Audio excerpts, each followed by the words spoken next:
Tina Fey. Tina Fey, yes.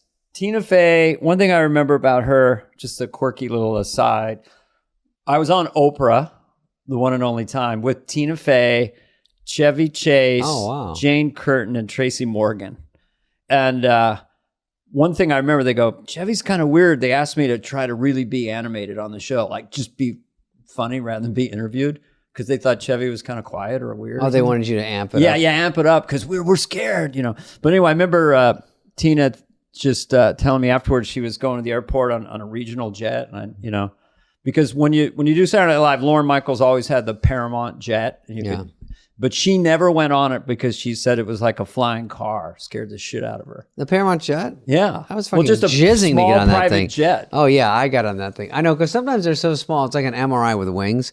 You just lay there like kang kang kang kang ka ka ka ka ka ka. What you don't want to hear, because you can hear stuff you don't hear a commercial jet, and I fly commercial all the time. Sorry, first world problem. But is that if there's something wrong, you hear it. So I've been in a private jet, just two guys up front, look like they're 26, right out of film. Sorry, aviation school. Yeah. And then all of a sudden you hear, pull up. Oh, I've heard that too. Pull up, you know. Have you heard this? Traffic, pull up. Get out of the fucking way. Sense memory of being in high school, getting busy with a woman. She says, pull out.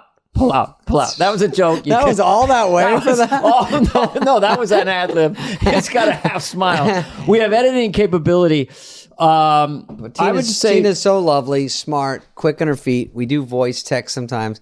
Always just casually, very funny without trying. So love talking to her. Reeks of intelligence. Yeah. And I just did an animated show with her called Mulligan and voiced a character. And she was on the Zooms a lot. So she's really funny, has great voices. And of course, her Sarah Palin moment historically as a match between a person and a character was, maybe the top political match. I did Perot, but I needed a nose and ears and stuff. But she was like... And now you look exactly like Perot. By the way, there's a really good script out for a Perot movie or series on live streaming from a really good writer that they want me to do, but I don't have time. They go, why not? I go, well, I got this podcast with Spade. Cut to Spade running to the audition. Can I finish one time? It became James Brown at the end. Can I finish one time? All right. Tina Fey, let's chat. Tina Fey, the one and only, the lovely Tina Fey. Enjoy our conversation. Thank you.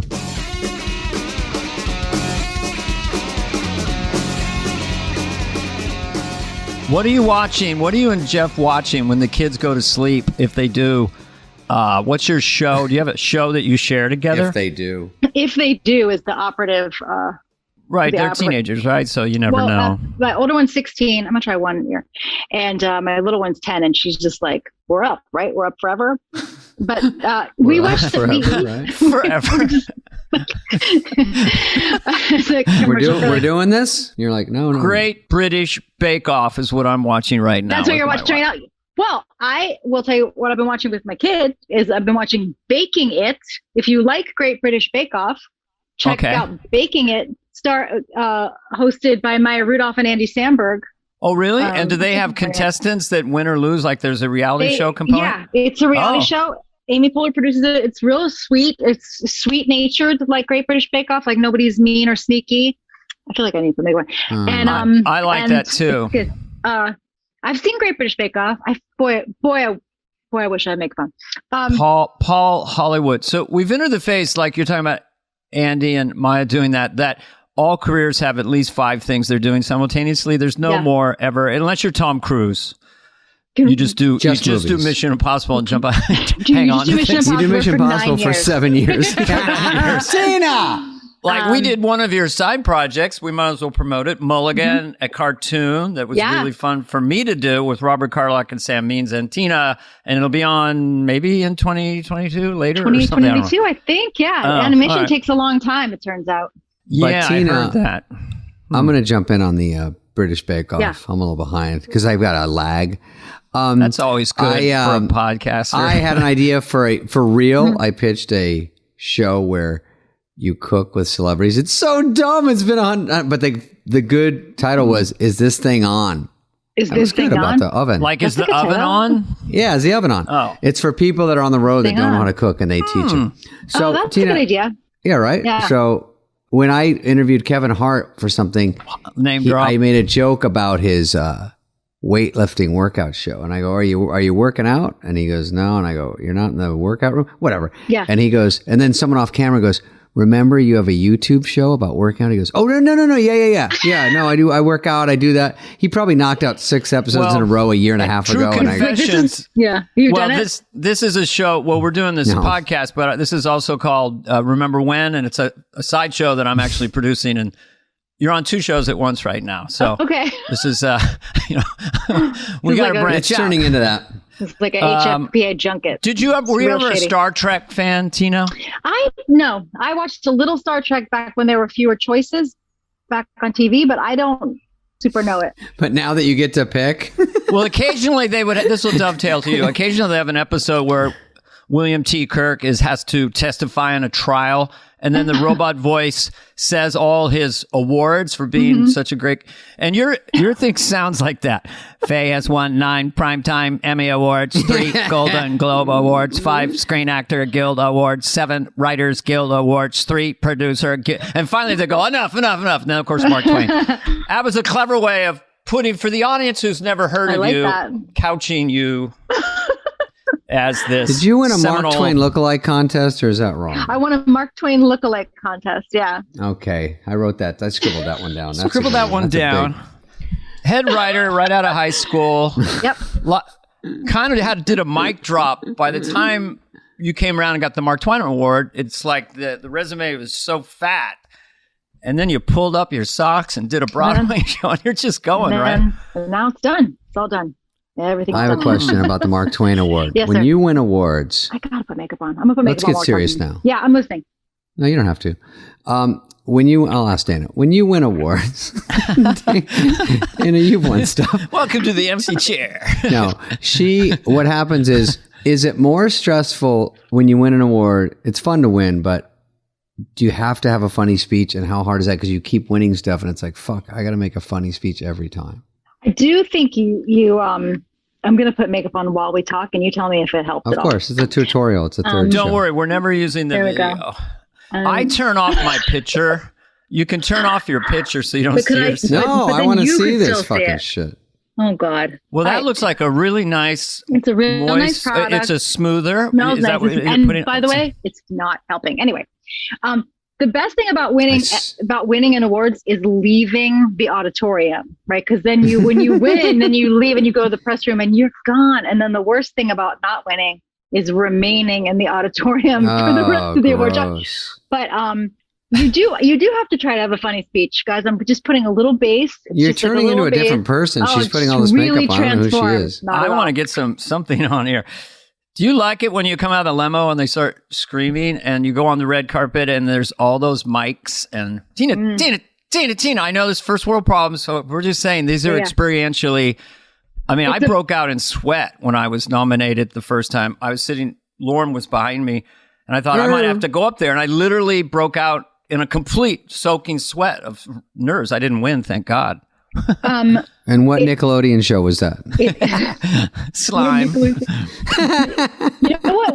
One time, because we were just thinking about, like, you're talking about, do you have to give a funny speech? One time at SNL, like Steve Martin had stopped by. He wasn't hosting. He was like there to see Lauren, and I was a writer, and he had just make everyone nervous. So think of that's like super nervous. And then had just been on Letterman the night before or something, and I was like, oh hey, you were so funny on Letterman, and he said to me, well, you have to kill every time. And that was like the most chilling. He says it like that. Like he's like, well, you just have to kill every time. And I was like, you do? Or can you just be friendly? No, you kind of have to. After I came off SNL like a rocket, and then I had my wilderness years. So I would go on talk shows and I was feeling so small and insecure. Like all my confidence melted in like a weekend, even for no logical reason. But then I had to like come out. I emulated Martin Short, where you come out no matter what's going on, like you're a star. Yeah. Because otherwise I would, and I had to sit up. One time I sat back on Letterman And it's just the souffle went down. I had to be in performance mode. But I would think you wouldn't have to do that. But I'm kind of like a monkey puppet. I got to get the biscuit, you know. I think anyone who they associate with comedy is like, what do you got? Like, you can't just go on there and be like an actress with shiny legs. Like, you have to bring something, right? For you guys, was doing Letterman as terrifying for you guys as it was for me? Like, I would get so terrified. Absolutely. Well, he's right up our alley.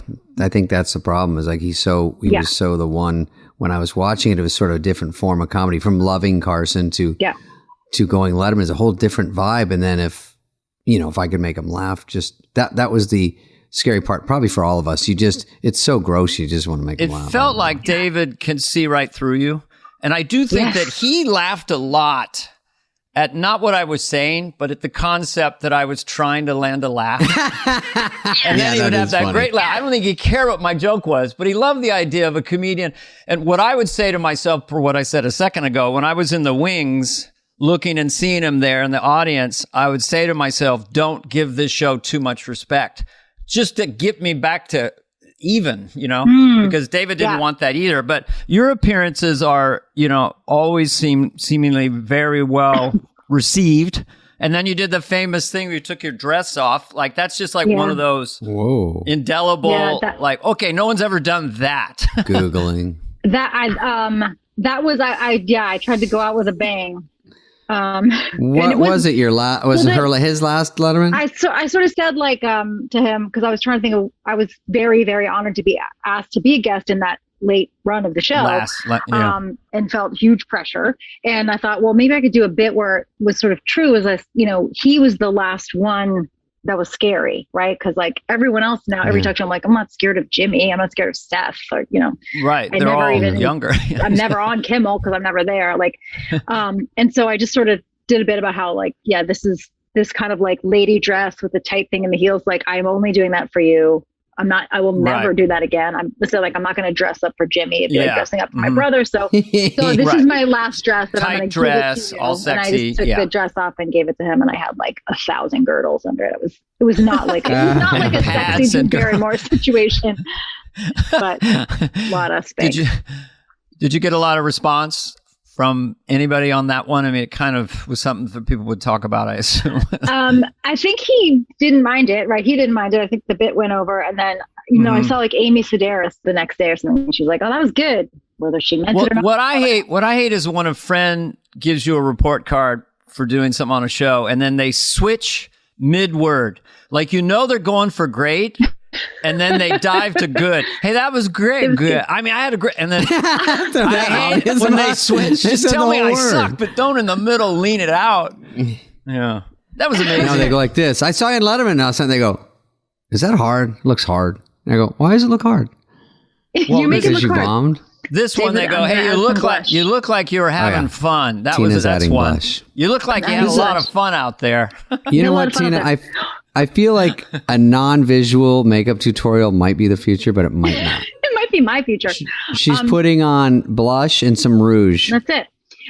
One time at a charity thing a long time ago, but when Jimmy and I were still doing Weekend Update, that's how long ago it was. Jimmy. I think it was one of Smigel's benefit shows. And Jimmy and I went out and did some bit, and we did really badly. Like, it really bombed. And I remember we came off, and Adam Sandler, who I don't really know, but I really love, he was up next, and he just looked at us and he was like, he couldn't, because we bombed, and he just looked. He couldn't even fake it. And he just goes, good hustle. And it's one of my favorite things ever, because it was just like the nicest possible thing you could say. It was like, you tried. Good hustle out there. Well, you didn't let the flag touch the ground. I mean, you don't ever want to turn on the audience or get pouty or let them know this is really awful, unless you do break the fourth wall. I think Letterman likes knowing you came loaded. At least you're trying. I don't think he likes when you walk out there with nothing and go, if you ever, I don't think it's a dirty secret that I didn't know when I watched talk shows that there was some prep. I just thought, oh, you just go out there and be funny. Everyone's pretty good at it. And then they go, oh, here's a 45-minute call of every funny thing that's happened in your life, and then we will whittle it down to 6. Yes. And they always whittle out the ones I like, and they go, we push that one to the end, but I feel like that's a good one if we go 40 minutes. And I go, well, that's my favorite one. They go, and Actually, on Letterman, he used to talk about my dad. I have a deadbeat dad. And he goes, his name's Pee-wee. And he just thought he was so interested in it. So then he goes, hey, because one time Pee-wee came and he goes, I hear your dad's here. And I go, yeah. Because I always talked about what a load he was, because he only buzzed around when I got famous. So I go, yeah, he's here. And he goes, he's in the green room. And I go, yeah. And they cut to him and they have a showgirl sitting next to him. And they just hired a showgirl to sit next to him like an extra. And then he puts his hand on her leg and she's like, hey. And I was like, don't make up stuff. Don't ad lib. What does a showgirl look like? I mean, what do you mean showgirl? Well, they had her in a whole headress. Oh, like she's like on the show next. It's like that SNL trick where they have people walking around. So, of course, they put this pretty girl. And then he's like, hey. And then he next time I come on, they come back and they go, okay, you're on about 5 minutes. You have all your garbage you're going to do. And I go, yeah. And they go, yeah, I got a new dog and all this stupid shit. And they go, oh, yeah, he wants to ask you about Pee-wee, your dad. I go, yeah, I don't have anything on that this time. Remember I sent you the stuff? They go, yeah, he's going to start with that. Yeah. And I go, well, so then they're like, I see Biff over there going, let's go. I go, well, what do I say? Gosh. So I just bought my dad I bought him a condo because he always comes up with investment ideas. So he goes, Davey, I got a great investment for you.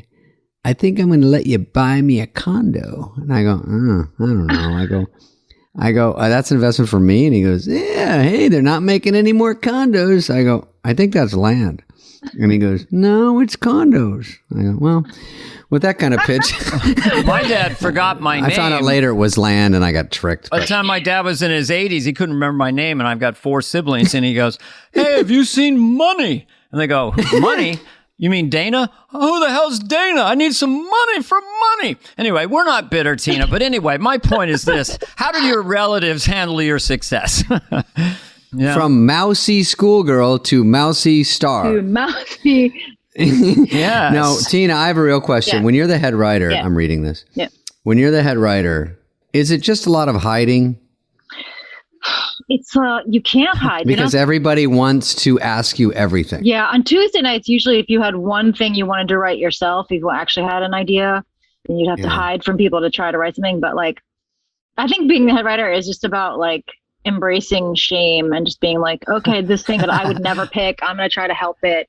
And then I'm going to get yelled at about it. And then my friends are going to be like, good job on that thing. And like, it wasn't my thing. You let that turd through? So the whole show is on your shoulders. Yeah. Well, Downey used to hide from us all the time. He'd lock the door and then I'd knock and then he goes, do you want to go eat? And I go, sure, I'll do anything just to get in the same room. And then we go eat and he wants to talk about anything but the show. And then you get back and then he locks it again. I'm like knocking and then I see Schneider cut in front of me. I'm next. If you got a hold of Downey at 10:45, literally the show's at 11:30. Yeah. We got a Hans and Franz. We need some holes plugged. At 10:45, Downey turns into a genius.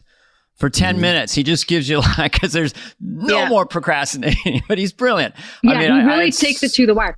By the time I got there, Downey's presence was mostly like a locked office full of abandoned, unopened Christmas presents. Carts and things. 9 years of Christmas presents that either were given to him or were supposed to go to his own family. I don't know. But I didn't know him that well. I don't know him that well. Yeah, if you get a few minutes, I mean, I don't want to talk about you, but if you got a few minutes with Downey, it was worth it because 2:30 in the morning he goes, I would probably take the ending this way. And then you go, oh, yeah. And then that's all you needed. And then you go, but there's something really funny about, there's something really funny about, he'd always say that. There's something really funny about, and hold up the page. When I came back, they always said, well, you'll do a church lady. And it's not like my favorite thing I've ever done, but it blew up because of whatever reason, And so I think when I first guest hosted with you, and you were head writer, you were assigned to work on church chat with me. And then like 8 years later, I did another church. You'll do church chat this week, Lawrence. And then I did a whole thing with Seth. Another church chat. So I don't want to say which one's my favorite, but you guys are both great. Seth, probably. Well, he would do the character a lot. He would write as doing the impression of the character. Yeah. Yeah. Then he'd crack like a, kind of a Molson light and he'd be like relaxed. I try to remember do you remember who were the character guests on the church chat that when you did we did that time? Boy, and that would be a tough one. I mean, I remember doing George Bush Sr. was another one that would come out of the box for a while. And then Will as Junior. And Will's 6'4", 230. I'm 5'8", 150, and he had to sit on my lap. Yes. And that was really interesting. Well, yeah, and I had really huge lifts so I could look as tall. But anyway.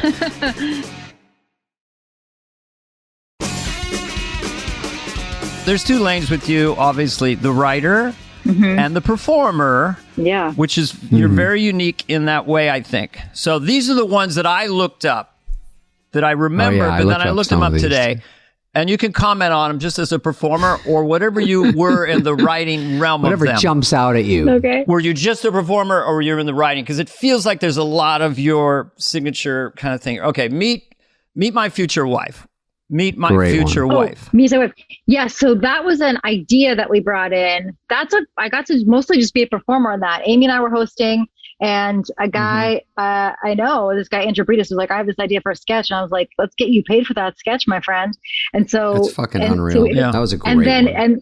Forgive me, I'd have to look up who actually wrote it up, was two writers at the show. So that one was like a real gift. But Amy and I did bring a lot of ideas. But yeah, oh gosh, I feel so bad that I can't remember if it was... Dude, that was airtight. That one is like beginning, middle, end. And then they had the ending. It's really tough to get a twist at the end with the... Get out, yeah. Yeah, I didn't write it. And I really, really hope that people just think I did for the rest of my life. But I Everything can't remember you do, who they did it. assume your fingerprints are on it. Okay, Mom's Jeans. Mom Jeans I did Mom write. Jeans. I did write. I got it. Thought so. Fucking A. That is hysterical. There's a J. Crew in the lobby of Rockefeller Center. It was one of those things where like it was writing night. I had to go somewhere where I had to go down and buy like a pair of jeans in the building. It sounds like it's a story about me pooping my pants. It's not. But I had to go and get a pair of jeans. And I bought these really terrible jeans. And that was it. Then I sat and did that. And I remember Jim Signorelli filmed it. And then he was like, we got to take the song out. And I was like, no. I think the jingle is important, Jim.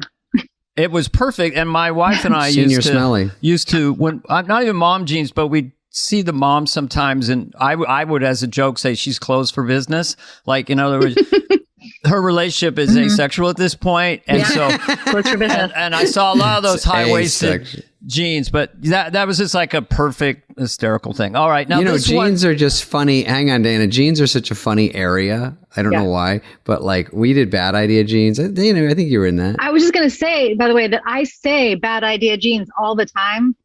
Like I'll quote when you see her a bad idea, I do too. I'll be like, Bad Idea Jeans, and then of course I tried to show it to my teenager, and you can't show anything from like even beyond like last year SNL, because there's always something that's like Gen Z is like, that's not okay. I'm like, I know that's not okay, but it's so funny though. It's so funny. Bad Idea Jeans. We did three-legged jeans. That was with Signorelli too. We were always out on some commercial shoot. Filmmaker. Commercial shoots were fun when they aired, but they're not fun to do because it ruins your week. You're like, okay, Monday you have a 6 a.m. Like, what? Yeah. They do so many takes now. They do them on Friday now. Oh, really? All day into the night on Friday. Rough. The poor host does not know what they're getting fucking into. That's for sure. Yeah. They yank them every which way. I can't believe they can handle it. Yeah. Even as a host, when I went back, it was so much harder than I thought. I go, oh, I know this. I didn't know. I knew nothing. I've only been in 3 sketches max my whole career. So I go, I was in 13. I was in Update. Your nickname is 3 Max. I know, but that's not why. But I had to be Update. I had to be Cold Open. I had to be in a pre-tape. I didn't like. What's the difference for you, Tina, when you were a cast member and then you come back and you host? I mean, to me, I found it absolutely exhausting. But what did you? Yeah, it's exhausting, and for me, it was like, all the same behaviors that you swear you're not going to do as a host. You immediately are like super worried about the monologue, and like kind of like you get way more nervous, and like especially the first time I did it, like just nervous and like like really keyed up about the monologue, really tired. Like it's all the things that. You're a writer, and if you go in there like I write, Dana writes. So when you're a regular host, it's horrible enough. But when you're eyeballing the writing, going, this one I know isn't there yet, and you're like, it's got through, but this one needs the most work, and you're out there on the air show going, oh right, we never even looked at that. Yeah, this is just the way it is. You can't get to put out the fires. You're like, that one, I feel like we should tighten the middle, or you say that, but then you're like, They're like 30 seconds. Yeah. But you have that long dinner that you go to as well. Sorry. And when you normally be working, that Tuesday night dinner that's like 4 hours, I really got to go. So go. Marcy comes on. They want you, Lauren wants you to go to Orso. I go, he wants you to go. I go, all right.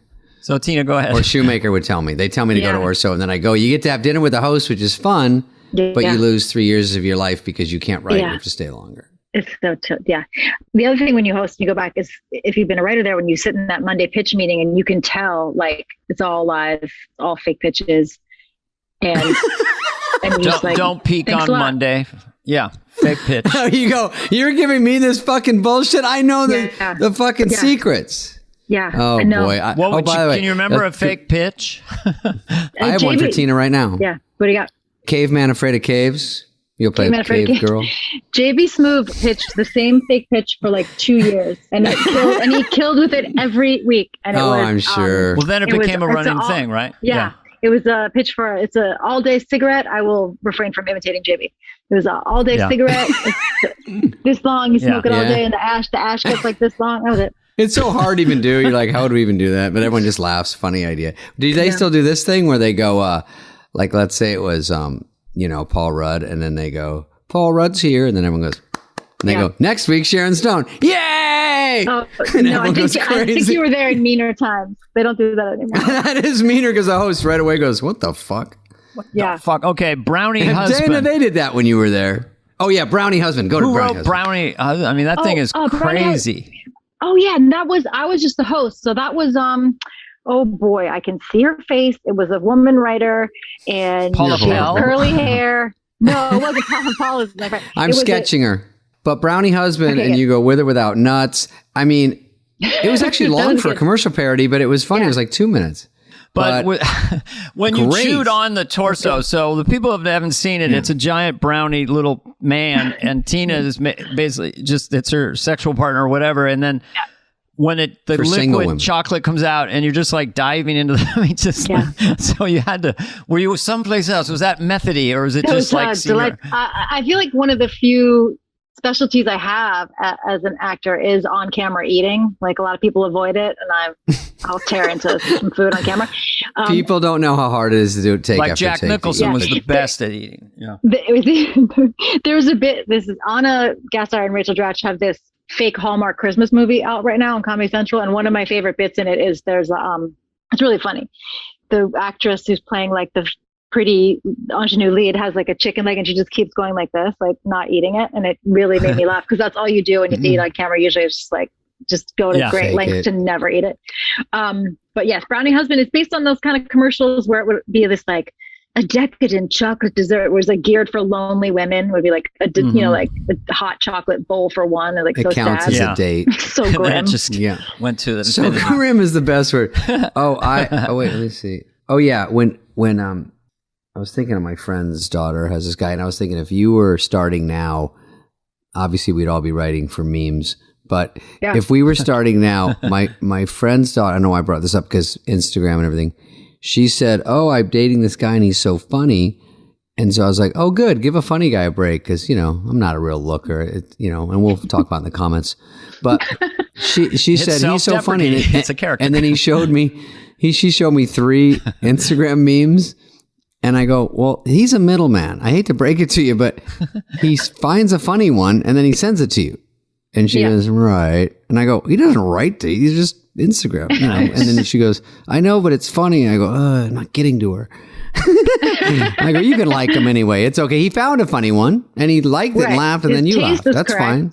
That's fine. Right. And that's a start. So let me ask you a question about times they are a changing, basically.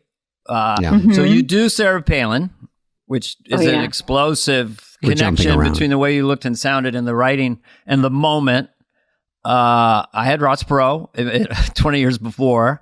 You had a lot of people, Dana. Yeah. He did have a lot of people. Some landed, some didn't, but we won't talk about that. No, I mean, can I finish one time?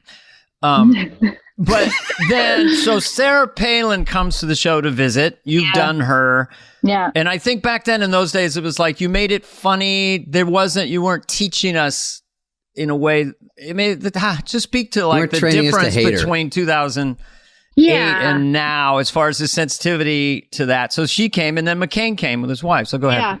Yeah, the whole climate of the real world is so much uglier and so much more polarized, right? So that all seems gentler now, like doing those. And and Seth and Amy and I wrote a lot of those, and other staff writers too. But Seth and Amy and I especially, we just like have hands on it, because we really went to great lengths to make sure that it didn't seem just like aggro, and it didn't seem unfair. And but yeah, I do not envy anybody who had to ride out the last.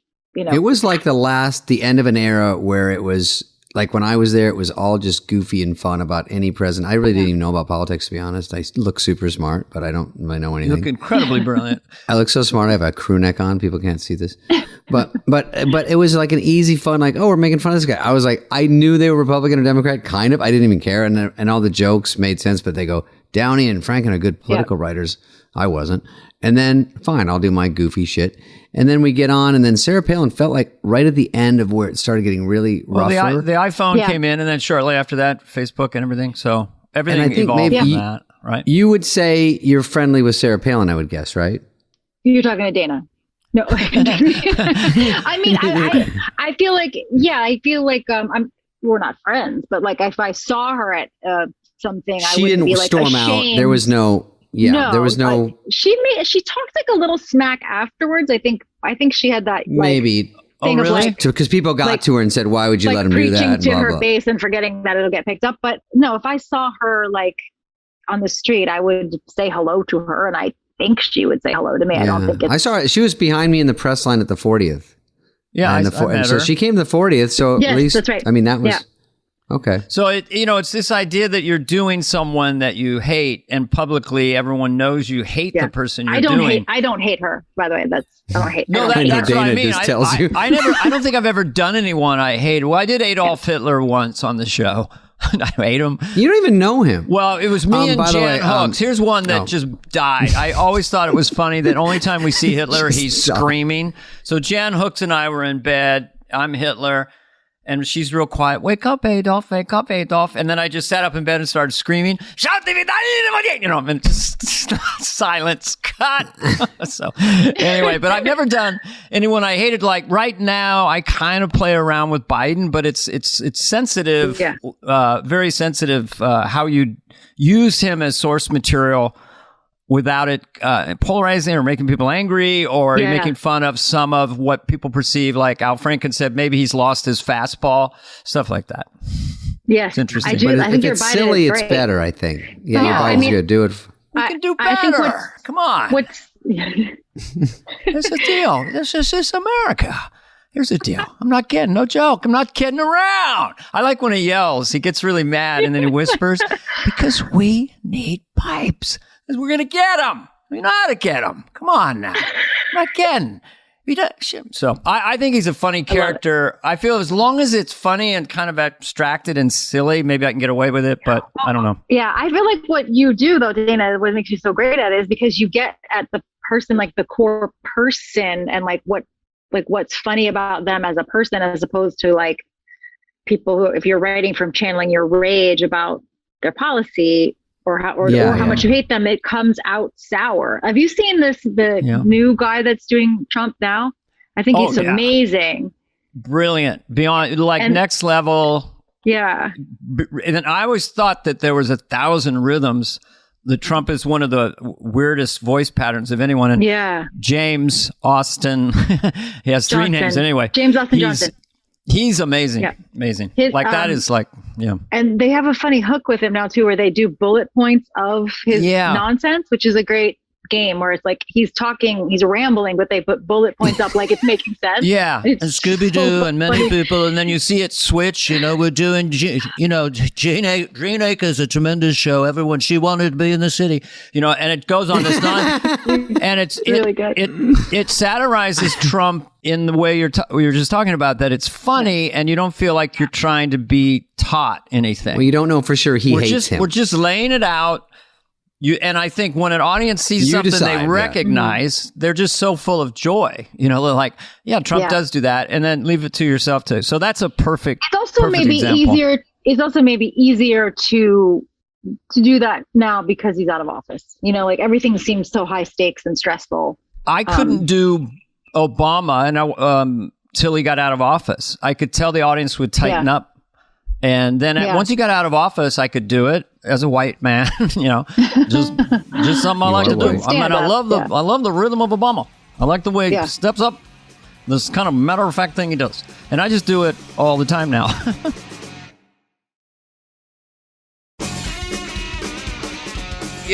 We've talked about this a little bit with Anna Gasteyer and stuff and the evolution of women on the show. And one thing was Hillary was a big presence, and then Sarah. So you and Amy did those two women who were at the top of the political ticket, But I was just going to name some of your bandmates and just think about this evolving thing and then who they have now. But in your team, obviously Amy Poehler, who you two connect so effortlessly. Crusher. Molly Shannon, supernatural funny. Anna Gasteyer, so talented. Sherry O'Terry, ball of energy. Maya Rudolph, Kristen Wiig later on a little bit when you're hosting. Rachel Dratch. And there's others, but it's just like monsters. It's and then amazing. the writers like Emily Spivey and Paula Pell and Maureen Nasso and Cindy Caponera. There are a lot of strong. And Anna Gasteyer thought that it sort of reflected the culture changing as well, how the women have really emerged in a more profound way. At least, we had Jan Hooks, or there were other great women on the show, of course, but then this great Jan was as good as anybody. And of course, Gilda, Lorraine Newman, there always were women around. And then it just seems like this wave came. Can you speak to that, Tina? Sure. Or your friends. One of the greatest joys of my life was that we were able to have Jan on 30 Rock. She played Jane Krakowski's mother. And she was so funny. Super. God dang it, she was so funny. Everyone just go rewatch that real quick, pause the podcast. But so when we got there, it was different. Like it did change. And I think, we also when I was there, our director was a woman, Beth McCarthy Miller, and Jenna, Rastana, the stage manager, there were just more women around the table. So things, how things play at that table or they don't. And there were more women in other departments. And so there'd be stuff that we would laugh at. I always talk about how Paula wrote this commercial called Kotex Classic that was I saw that. Big. It was like fashion. It was we're doing a classic, and it was just those big gigantic 1950s maxi pads that ladies are just really bulky under the pants. And it didn't play before the because the guys just didn't know. It wasn't anyone purposely being we're going to keep them down. It was just this is playing differently, So I think all this inclusion stuff, it's you got to do it in every department. And so it's not just one poor actor, trying to represent for everyone from their entire universe. Let me ask you guys a question, because I've theorized about this, and you were there at the time that I'm thinking about. So you know Bowen Yang, right? Who's on there now, who I think is so funny. Have you seen the bit he did where he played the iceberg from Titanic? Yes. Hysterical. I saw him with the outfit on, and then they talked about it. I don't know if I saw it. It's a really funny update feature where he comes out and he's the iceberg from Titanic, and he's there to talk about his album, and they're well, let's talk about the Titanic or whatever. Yeah. And it's very funny. That's hilarious. He just does this whole thing that I think is actually sort of defining this new comedy of we're looking at the world from a different perspective. And he's listen, I was in the ocean, you came to where I live, you hit me, he's just it was just all true. That's hilarious. But I was saying that it was so funny, and I was I don't know if Bowen could have gotten that on. I don't know if Bowen could have gotten in the room with Norm and Downey and gotten that on. Do you think they would have been I don't know I don't like this kid. I don't want to besmirch them, and but it's a it sounds time. like Eddie. Is it Eddie Izzard? When I would watch some of these European stand-ups, they had bits about the Renaissance and all this different way of looking at stuff. It seems reminiscent of that. It seems very European. But if you have some game, you were talking about the women, you can sniff out someone that doesn't have any chop after a few weeks of so if all the women you've mentioned are really good, which they are, I think that matters. It's just getting them in front of people. So if they get the opportunity, and they did, and then they were great. And then the writers, you're saying, I don't know all the writers, but the unsung heroes that are propping up the show with great writing. Yeah. That's unreal too. You can tell when someone's not good. I think that it's a natural evolution. Like if I went on, when I do the church lay on there, I feel like I'm really doing, kind of vaudeville or something. I mean, it's so ham-fisted. It came from my stand-up in the early 80s. And so I don't think that would be in fashion. Times do change. That's a really interesting observation. Yeah. I mean, I guess it is true though that like people who have the sheer balls to do it, and it is evolution, and it is survival of the fittest. And so like if you could get that up at the table, maybe they recognize. I mean, the weirder the bit, but like that just sounds. I don't even know anything. Just you tell me right there. It's such a interesting idea, and then I think he performed it very well.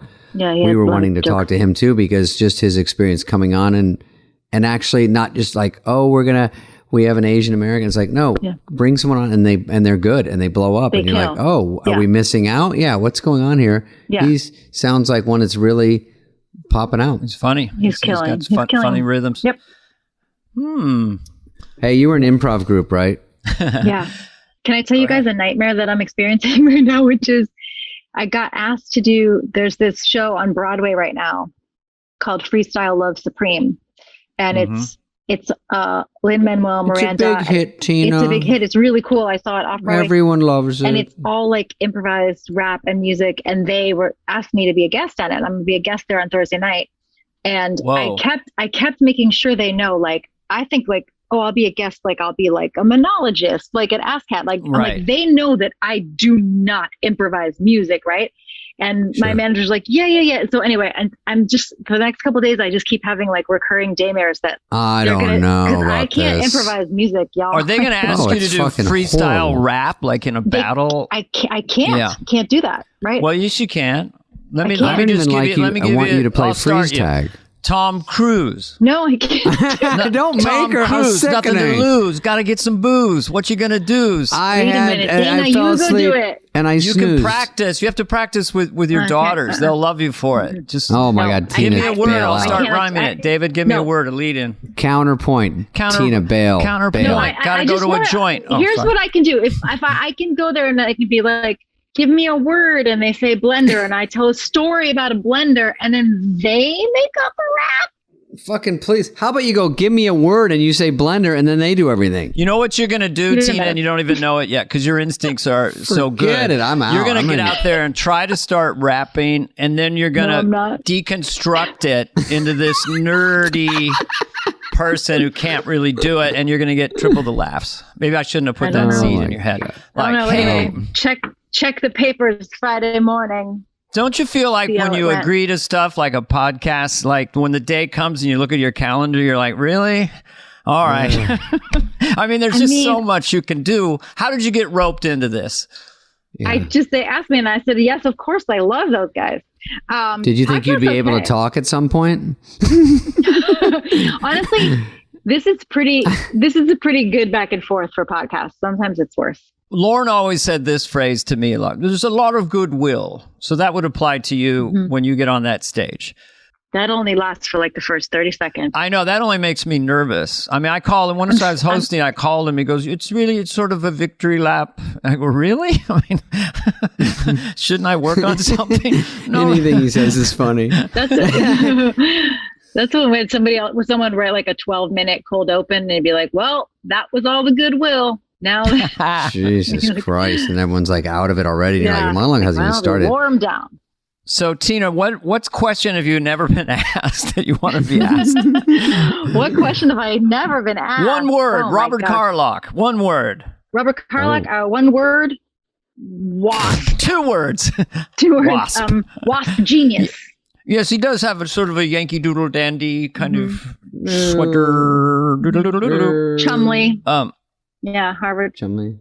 When you were a little kid, I asked this to everybody because I just like picturing you at 10 or something. What was your favorite toy, or a toy you can remember, or a bicycle from as a child that was like a cool thing or a cool gift that you got? Well, well, this you won't be able to see this, but on the thing, but I'll tell you about it, and then I'll show you guys. I have a dollhouse, Fisher Price dollhouse that my parents got me when I was a kid, and my dad like wrapped up every part of it and kept it really nice. And then a few years ago, I tried to give it to my daughters when they were smaller, and they, have a much more privileged life than I have, and I found it like in a corner under a bunch of other toys, and I was like, fuck it, I'm taking it back. And so now I keep it here in my office. And I'll show it to you. Okay. The camera's swishing around here. We saw a piano. We saw a window. There's a pile of money in the corner. We see this adorable, bricks. looks like a bag of some kind of illicit substance. Oh, look, yeah, it's cool. It's open air. Look at this guy. It looks like Leonard Nimoy. He's so weird. Oh, God, that's a splitting image. That guy could be played by Will Ferrell. That is. It's like a Will Ferrell call. It's like a little Will Ferrell doll. Oh, look at how cute. Is that like visual relaxation when you look at that? Does it? Yeah. Do you feel? I didn't never expect I mean? that I would look at that '70s couch that it came with. Wow, we're looking at that roof. I think my sister had this. That looks so familiar. Yeah, it's the basic, and it's not Barbie or anything. No, it's Fisher Price, and it's awesome. Yeah, and so that is my favorite toy, and I still have it. Wow, I like that you like that. I like you more. Thanks. That's kind of hip. That's in your office. I had a question. Wish I had an office. Yeah, go ahead. No, wait, maybe I didn't. Oh, I was gonna say my daughter. I made her watch Mean Girls, and even though she was it's a little early. She was 12. No, that's fine. And I go, I thought, it's a little rough, but she's also. I'm not thinking like I just want her to see something that really cracked me up, and she'd probably like. And then, but she hasn't been to high school and had Mean Girls. I don't know, but I'm sure there's some version of it along the way. And now she loves it. And then her mom goes, "Oh, she keeps playing it." And I'm like, I love it because Mean Girls sort of just keeps kicking. It's on Broadway. It's always on. It was on Broadway. It's on tour now. It's off Broadway. It's on tour now. It's on tour now. Yeah. But Tina has so many things, Dana. Like when people ask me, there's like 3 things they go to. Yeah. And Tina has. I can't imagine what the top 3 on the street they know you from. You know what people know me from is a movie that I did with Amy called Baby Mama. People are always like, Baby Mama. I fucking love That's that. it. Yeah. That's it. Date Night was a killer too. That's nice. But Steve Baby Carell, Mama is just had that hooky thing of like you and her together was really smart and really fun. Do you guys, when you get out there and you have that, you just look at each other and kind of start internally laughing or something? I mean, it seems like there's a real pop with you too. When I see you together. We go back to Chicago. Like we toured Second City together. We were on an improv team together. We really, really go way back. So we just to have a real ease working with each other. Like if we have to host something and we're just like figuring out the jokes or whatever, it's just shorthand. Shorthand is great. Yeah. Like do you have people that you feel that way about? Swartzen for you? I have this theory that if you meet Swartzen people before is an anybody's inferior person in my life. But Tina, you also had Jimmy on Update and you did great. Yeah. And then you have Amy. Was that a scary switcheroo or probably easy? Oh, it was. I remember it was in a kind of classic Lorne way too. He sort of was leaving it up to me to pick what to do. Your decision after Fallon. Okay. After Jimmy left, and I tested with people and I did stuff, and I had that thing where I felt like I was like, oh, I think I'm supposed to want to do it by myself. Like if I was, but I didn't want to do it by myself because that's not really. I'm not a stand-up, but it's not my thing. And so it was really, it's coupled. It's fun with someone. It's more fun with someone. And you have someone when the jokes flail, you have someone to play off of and it's way more fun. And so it was like the week of, we finally decided. And then people always make a big deal. Like it's the first time they had 2 women doing Update. So it was another first for the show. Yes. First time head writer, first time this. I just want to, I don't know how much more time we have, but I wanted to talk about how much fun I had working with your husband on, and he's very patient because I'm horrible at click tracks. And then my character's singing in this cartoon Mulligan, click, and I would miss it. And he'd go, oh, we can work at that. We could do that. We can do this. And I remember working with Cheryl Hardwick as well. Yeah, and the person is the music person who can just kind of play any genre, any style. Yeah. So anyway, I had a lot of fun with him on the Zoom coaching me. He's the best. Jeff Richmond is the best. And so patient with like comedy writers writing lyrics and comedians singing, like just infinite patience. Yeah, that's true. It was nice when we got to do that Broadway show. He wrote all the music for it because it was like, oh, it's people that can really sing. Like he never gets rather than music is comedians. fun. Yeah. You know, one time I was doing looping on Black Sheep, that old movie. Oh, Yeah. a couple people remember? Thank you. Black Sheep, yeah. So we were doing looping, and I left, and Chris was coming in. And he's like, they do beeps and shit? I go, yeah. So anyway, he goes, I left after 2 hours. I go, what? I thought you were supposed to do 4. He goes, I couldn't get it.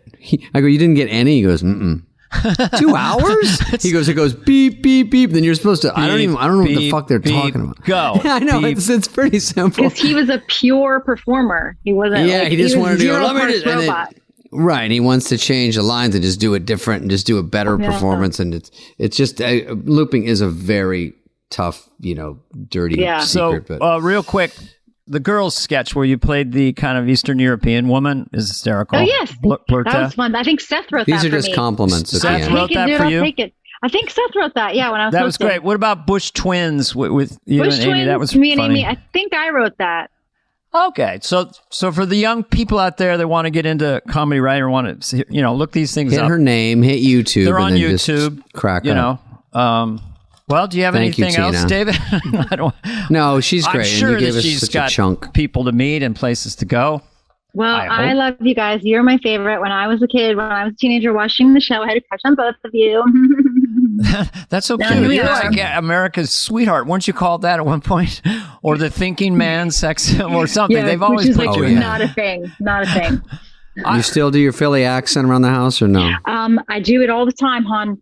Me and my friends, we go down the shore. We just, Dana, can you do that accent? Because I tried to teach it to Jimmy and he kind of couldn't do it. And I was like, we found his Achilles heel because he can do everything. Can you do Philly? I would have to study it. I'd have to know. I need a source track because I would go I'll all teach over you. East Coast, Wada. What are you guys doing? But see, I would I just thought go you were mayor all of Hollywood. Brooklyn. Mayor, Can I just hear M-A-R-E. it real quickly then? And Yeah, let me think.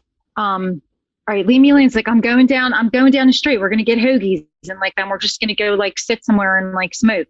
Hoagies. You sit somewhere and smoke. Yeah, it's very specific. It's very easy to go Michael Caine with that. Hoagies. We're going to sit somewhere and smoke. Were you excited about Mayor of Eastham? I was. I was like, I guess my phone was broken for Mayor of Easttown. I guess. But I Is it thought, East? I Yeah, thought Easttown. she killed it. She killed that because that is a really hard dialect, and she crushed it. Oh, to think about that and your lines, and then you got to do your lines right, and you want to do them the acting way you need to do them. Yeah.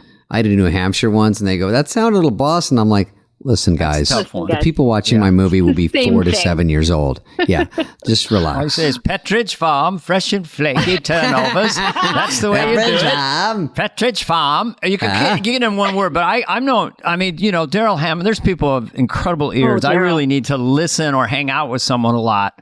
We'll check back. in a couple Daryl. Yeah, weeks. Daryl is All right, amazing. let's let Tina finish her makeup. My favorite part of the day is going to sleep. I like to go to sleep. Yeah, Without I'll any sleep with my medication at all, just nothing. Because I have to take maybe Ambien. a melatonin gummy, maybe a over-the-counter melatonin. Yeah, let's Gummy. party. Okay, I gotcha. Wink, wink, womp, Fuck womp. yeah. Yeah. I'll tell you. I'll give you my melatonin guy. I'll text you. Do you think if I say it enough, I'll get a free thing from CVS, like a free thing of gummies? Dude, I went to a weed store and the guy goes, "Here, man." He's like, "Hey," because the guy was floundering, and he goes, "Hey, Spade, I'm the owner. Listen, hey, Jimmy, grab him some fentanyl crab cakes and get him some, some PCP candy corns." I go, "No, I'm okay." But he gave me a little gummy of weed, and then I took it, and he goes, "Don't eat the whole thing." I go, "It's a fucking inch of food, dude." He goes, "Just eat the ear." I go, "I don't know. That's why I have a vodka soda. I know what I'm getting." My wife and I tried a gummy bear of marijuana because it was instead of Ambien, let's sleep. God, and we hallucinated good all luck. night long. The entire house No. was going up and down, and I couldn't walk. It's terrifying. I've never done that. So be careful, baby boomers. No, we were really Yeah. foolish. We were doing it for Careful, my baby mother-in-law who's boomers. 90. We thought we'll experiment with them because her friends at church, she's very Catholic, are all taking a little bit of cannabis for sleep. And that's why we did it. But we But you had survived. the wrong stuff. You had the Too much. yeah. No tolerance. I didn't know, I hadn't smoked pot Yeah. since 1982. Anyway, we're halfway Tina, done. thanks for Let's your take a time. little break. Yeah. We'll come back with Tina. Let's take a little break and do the real hour. Tina, thanks for doing this. It's so fun Thanks, to see guys. you. And now if we see you, we'll go, hey, we feel like we know each other even better. Here's what I want to say just to our fans right now. I'll get over here a little bit. Okay, we're going. Hey, we're really talk to hi, him. this is Dana. We're in a two-shot. I just want to lean in and kind of talk directly to the You fans. want me to lean out? Okay. We no, you're part of the deal. I mean, you're definitely my partner. I just want to thank you all for listening to this thing because I got a fuck ton of bills in my life, and I got what you call a big nut, and I'm not talking sexually. Anyway, so I thank you for listening, and I know you're usually driving and doing something else, but I have no anger about that. I'm just glad you're listening, and I hope it brings you a smile. David, would you like to address your fans? Yeah. I'll lean out. I hope it brings more than that. I'd hate to go. I listened to that hour and a half shit, and I got one smile out of it. What, are you reading the comments? You never can read the comments. Do. I wish I could be like John Morant, not care. I care about the comments. I know. Well, don't start waving anything around in my face. Dude, I should wave a gun during these. I will take a vow right now that if you wave a weapon, I will not take a video with my phone and post it. Because you're my friend that's trying to help me in my life. Yeah. You want to steer me the right way. But we would have Stephen Smith talking about us if I wave a gun. David Spade he was a good guy. I used to like him. The gun. Carvey should have wrestled it away. You cannot have this person do 5 rebounds in a half and expect to go to the championships. I think the guy, I've been watching him. Stephen, if you're watching, got to come on your show. I kind of think that is a giant brain. Yeah. He does some long riffs, and I don't know. We know someone here in our studio knows him. But if that stuff is extemporaneous after the half and what he's coming up with, I'm a fan. David? Jason Sudeikis. Jason Sudeikis is a guy who has trouble spelling his last name. I'm calling you Davey Segway. He's an all-time great cast member. And then, of course, we did do a deep dive into Ted Lasso, which is such a lightning in a bottle, incredible show. David? We did a deep dive. I watched the pilot. And I watched every episode, and then he watched every episode. The cliff notes. So we met somewhere in the middle. I was like, so far it seems like soccer's involved. This is me texting David. Yeah, it's in England. No, he's great. I've heard about Ted Lasso for the last 3 years, and he's always good on the show. He was super cool. We did it in here, in my pad. We had a blast. Yep. He's just a fun dude. He likes to talk, didn't dodge. We just blabbed about everything, and he was a crack up, man. I had a good time that day. I would say that he, that was the first time, like, doing this podcast, you get to, like, sit with someone directly for well over an hour and get to know him. So I really got to know him. And he's a wise, he's an old soul. Sorry, I hate that cliche, but he says some really wise stuff and philosophical stuff, maybe coming from Kansas's own Jason, incredibly humble, regular guy. And I was fascinated how Ted Lasso came about and the origins of it and where it went and how much of his personality and the genius of a lot of moments in that show that you just don't see coming. Yeah, so hard to put together a show that works, so hard to get it to be a universal hit like that. And they put the secret sauce together. That's a huge accomplishment. We talked about everything you could think of, Dana. You know what you said once? You said something nice. You said, you have an old face. And I said, an old face? Soul? No, it was an old voice. Oh. No, I said he has a very cool voice. I've told you had a cool voice, but you never take me seriously. I get texts later. Did you mean that about the cool voice? Dana, tell me again. Look at this. I used to do this with my pen. Can you see that? On the shitty camera. Look at this. Then I go like this. Pew, take that, teacher. You know what I like? Oswald. David, I like when older guys go out with a young woman and they say it's not because she's young, she's an old soul. So she's an old soul who happens to have a great ass. That's it. Great ass. I don't care. I don't care about the fact that she's 19 with an incredible ass. I'm attracted to her. She's right out of high school. It has nothing to do with that. I'm 91. Hello. I'm Horn Dog Billy. Jason. We're going to get letters. No, we're fine. We're getting letters. Jason Sudeikis. Yeah, we you're going to enjoy it. this. It's a very mellow conversation, very informative and real, just about how people like Jason get to be Jason. And just a really interesting journey. I would listen if I were you. Don't pause it. I'm talking to the people in the car. They're like, I just got to go into work now. it's good that no one Skip works work. anymore. No, because no one works. You ever heard of this? Yeah. Fun employment. Instead of unemployment, put an F on it. Fun employment. It's like you kind of quit your job and you just travel the world. You ever thought of doing that? I'm soft quitting this podcast. I'd stop talking. That's a good one. Soft quitting. Yeah. Should we end on that? I like a soft opening of a restaurant. When I pull my wiener out, they go, "This is a soft opening." Wiener? Where are you from? 1968? Wiener? You call it a cock. Wiener. I don't like when girls use medical terms. Jason Sudeikis.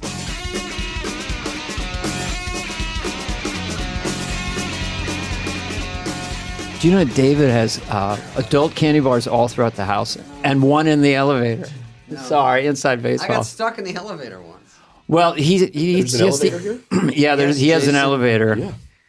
It's time you learned. I heard he only gets paid scale plus $1 million. So you did Joe Biden in the early days. Him 2012. Yeah. Where he's kind of a... Way in 08. I mean, I did him in the... the first time I did him was like when... some Christmas episode of maybe 2007 or something like that. Like, and I forgot. And then when Obama picked Biden as his running mate, Fred Armisen texted me saying, "Congrats." I was like, "Well, for what?" He goes, "Biden." I go, "I play Biden?" He goes, "Yeah, I played SpongeBob SquarePants." Like it was it was a Halloween sketch. And I was like, "Oh, right." I was like, "I guess that means I you already had it locked in. I mean, unintentionally, yeah. I mean, and then I got to do it and be, who was the magician that went on after the Beatles on Ed Sullivan? Basically, I lived that existence playing Joe Biden in the vice presidential debates against Tina Fey's Sarah Palin. Oh, okay. Exactly. Wow. There's the metaphor. They look alike, they sound alike, it'll blow your mind. Yeah. And just everybody was clamoring for it, and she crushed it. And I had fun runs written by Jim Downey and Seth, but everybody was like, yeah. Okay, there we go. Here we go. You there wasn't much to do. He was full sunglass Corvette guy. He was at Alpha at that point compared to he's older now. So it was a different take on it. Paternal, very very grand paternal. That's all I got. That's kind of close. I don't know. Good Lord. So we have Kansas's own. Yep. Kansas's own. Now you play basketball. Mm-hmm. The only thing I'll ask this first. Could you touch the rim? I could. Could you dunk a baseball? I could dunk a baseball, yes. I probably dunked a basketball 10 times in my life. Shut up. Never during a game with a referee. I was just talking about this yesterday. Any witnesses? There's basketball going on right now. A lot of basketball. So I'm just... Yeah, so dunking's on everyone's mind. 6'2" or 6'1"? 6'1". 6'1". What's your wingspan, though? Oh, probably 6'1". Probably nothing spectacular. So you had a pretty good vertical to get a basketball. It was also adrenaline. I also had a lot of friends that could jump, and so it's a little bit of peer pressure that way, too, where it's just, come on, just shut up and do it. But I do remember if I dunked 10 times, 6 of those times were one day after playing basketball, like in between junior, senior year, sophomore, junior year, like during summer. That's unreal, dude. My dad put up a 9-foot hoop and it fucked all the kids because we were awesome on the 9-foot hoop. And then we go to high school. What the hell is it doing? Airball after airball. Yeah, exactly. I can get the net. I can dunk on the net. 9 foot is awesome. It's less of a big deal now. I feel like shooting threes off the dribble is what it's all about now because of Steph Curry and whatnot. But back when I was playing, dunking was the biggest deal in the world. I mean, was the test market for those strength shoes. That they that Kramer really wore. That would kind of create. Yeah, I mean, I had a pair for the legit reason. I would jump rope in them all the time. A lot of time spent on that. But yeah, when they do it now, they go past half court. It's like 1 step, 2 step, shoot it, and you go. Jesus, how do you guard? You don't even know what's happening. He changed everything. It's just 1, 2, boom, and you go, and then they make it 90% of the time. Yeah, Caitlin Clark on the women's college circuit too. I mean, it's all over the place, all over the world. Yeah, just shooting. You play Sandler? Adam and I have played. I think we may have played once or twice, but not enough to have a scouting report. Mm-hmm. I hear he's good. I know he gets into it. He's competitive too. Oh yeah, yeah. What are you doing? It's all fun and games till the game starts. Exactly. And like, get open. I go, you don't talk to me like that. Jesus, Happy Gilmore. I'm not. He goes, check the call sheet. I go, all right, you can yell are at me not triggering financing out here, buddy. We are all the same. No, but no, he plays. He's played in a game with my buddy Sam Jones that I've played in a few times, and my buddy Brad Morris. But yeah, I haven't played maybe once or twice. I mean, probably the most fun I'd had playing in the was hearing the stories of Gary Shandling's game, then getting invited to go play in that with Sarah Silverman. Oh, you did? Yeah, and before he passed, and then a huge thing was when Gary was like, "Hey, you can come without Sarah if you want." Oh, that's a big deal. A lovely sort of, because I'd read about that game forever. Like, Gary Shandling's house. Yeah, absolutely. Would be Sarah, you. I mean, who were the regulars? Oh my gosh! I mean, McKay was there. Jimmy Miller. Jimmy was there a couple times. When I used to go in the early days, but there was a run there when I went and I was no good, and I sort of got pushed in the background. Yeah. Just not the emails anymore. You could be a Muggsy Bogues out there. I was like distraction, whatever they call it. Yeah, I just want you on the out there, like on the side, just like We need a new guy. We need 5 to keep it even. You go out there and run around in circles. Or a Spud Webb. I would have been a Spud Webb. Yep. But no, I got out of that quickly. I was D basketball in high school, and our center was literally 5'3". He controlled the paint. Yeah. That was when they had D basketball. 5 foot tall, 91 pounds as a freshman. What about you? Were you always a bearded stud in high school? Were you a late bloomer? It was a beard of acne, like any of us, right? Like, I don't think I could grow a beard until about an hour before I got here. How'd you get rid of the acne? Because I had it bad too, and I bought all the products. Yeah. And then once I said, fuck it, I'm not going to put anything on it. And then within 2 months, it went away. I think, isn't that something? Did you do that? Or? It was a little bit like it just kind of went away. Like a lot of things that have affected me or have fallen on me as almost maybe psychosomatic things, whether it be, patches in growing a beard or back pain. Like so much of it, I think is where you're at mentally. And there's so much attention put on that. And my mom, bless her heart, was always really more worried about it than I was. Like, because I'm not looking at my face all day, we're looking at our eyes, and so she was really adamant. Yeah, so she had me going through all this stuff, going to like a dermatologist, and I think it did exacerbate the problem. I put Stridex medicated pads, and every time I realized later, it took me about a year to go, it's just making it worse. Yeah, it just hurts. Makes my skin Stridex really fucking red. dries you out, and I didn't know it as a kid. And then the oil comes gushing in, Yeah. and then you know what's going to happen. Exactly, yeah. But I have a handful of playing pseudo dermatologists, scars from trying to like get rid of things, preemptively versus just learning the patience of just like letting it be. Just how the mind controls everything. Let's just not get laid this year, and let's just ride it out. Take it easy. Yeah. Were you in high school? Were you like captain of the team, or you were kind of a funny guy with your friends, or what was your lane? Funny guy. Like I was the point guard, so like kind of a de facto, captain in the sense that you're coming down. Varsity starter. Yeah. Okay. During junior year. Big. Yeah. As a junior. Yeah. Okay, so you were good. I was decent. Yeah. Player. For my area and my skill level. Yeah, I wasn't too shabby, but yeah, I mean, I definitely. I mean, a lot of what we do on Ted Lasso is my experience of what it's like in locker rooms. People joking around. We were a very fun group of guys. I have very thoughtful friends, guys that I'm still very close with and friends with to this day. And we just we joked around a lot, much to the chagrin I think of our very athletic minded alpha head coach who was lovely and playful as well, but more playful when we were listening and winning. We had the same situation with a cross country track distance running coach. Yeah. Blood, gut, and hair, real ex-Marine, all that stuff. So were you kind of the funny guy on the team, or because I was with a lot of guys who had great sense of humor, and I think I kind of developed as a comedian in high school sports running. Oh, 100%. Because they would laugh at everything I said. Yeah, and also with I always grew up around and gravitated towards funny people. Like I had funny friends, and they were funny in different ways. So like my friend Chris was more of like, oh, what if this happened? And then another guy is like more like wordplay. And then another guy is like a guy you do character voices with. Another guy is the guy that we would do fake radio shows with. Or then when I got a video camera in 6th grade, the guy that you'd make fake talk shows with, and doing both of your guys' stuff, being like an SNL, fanatic at that point, especially before you start going out on weekends, on Saturdays and having a friend that can drive. Like, I did that all the time with all these different groups. And then my sisters did singing and dancing at like place called Miller Marley, and so I was around all those type of like more overt theater folks, the people that wanted to do musicals, that did summer stock, in Kansas City, in the Oakland Park. Yeah, and Kansas doesn't have a big comedy scene, right? It's just more. It was a theater improv situation. It had theater.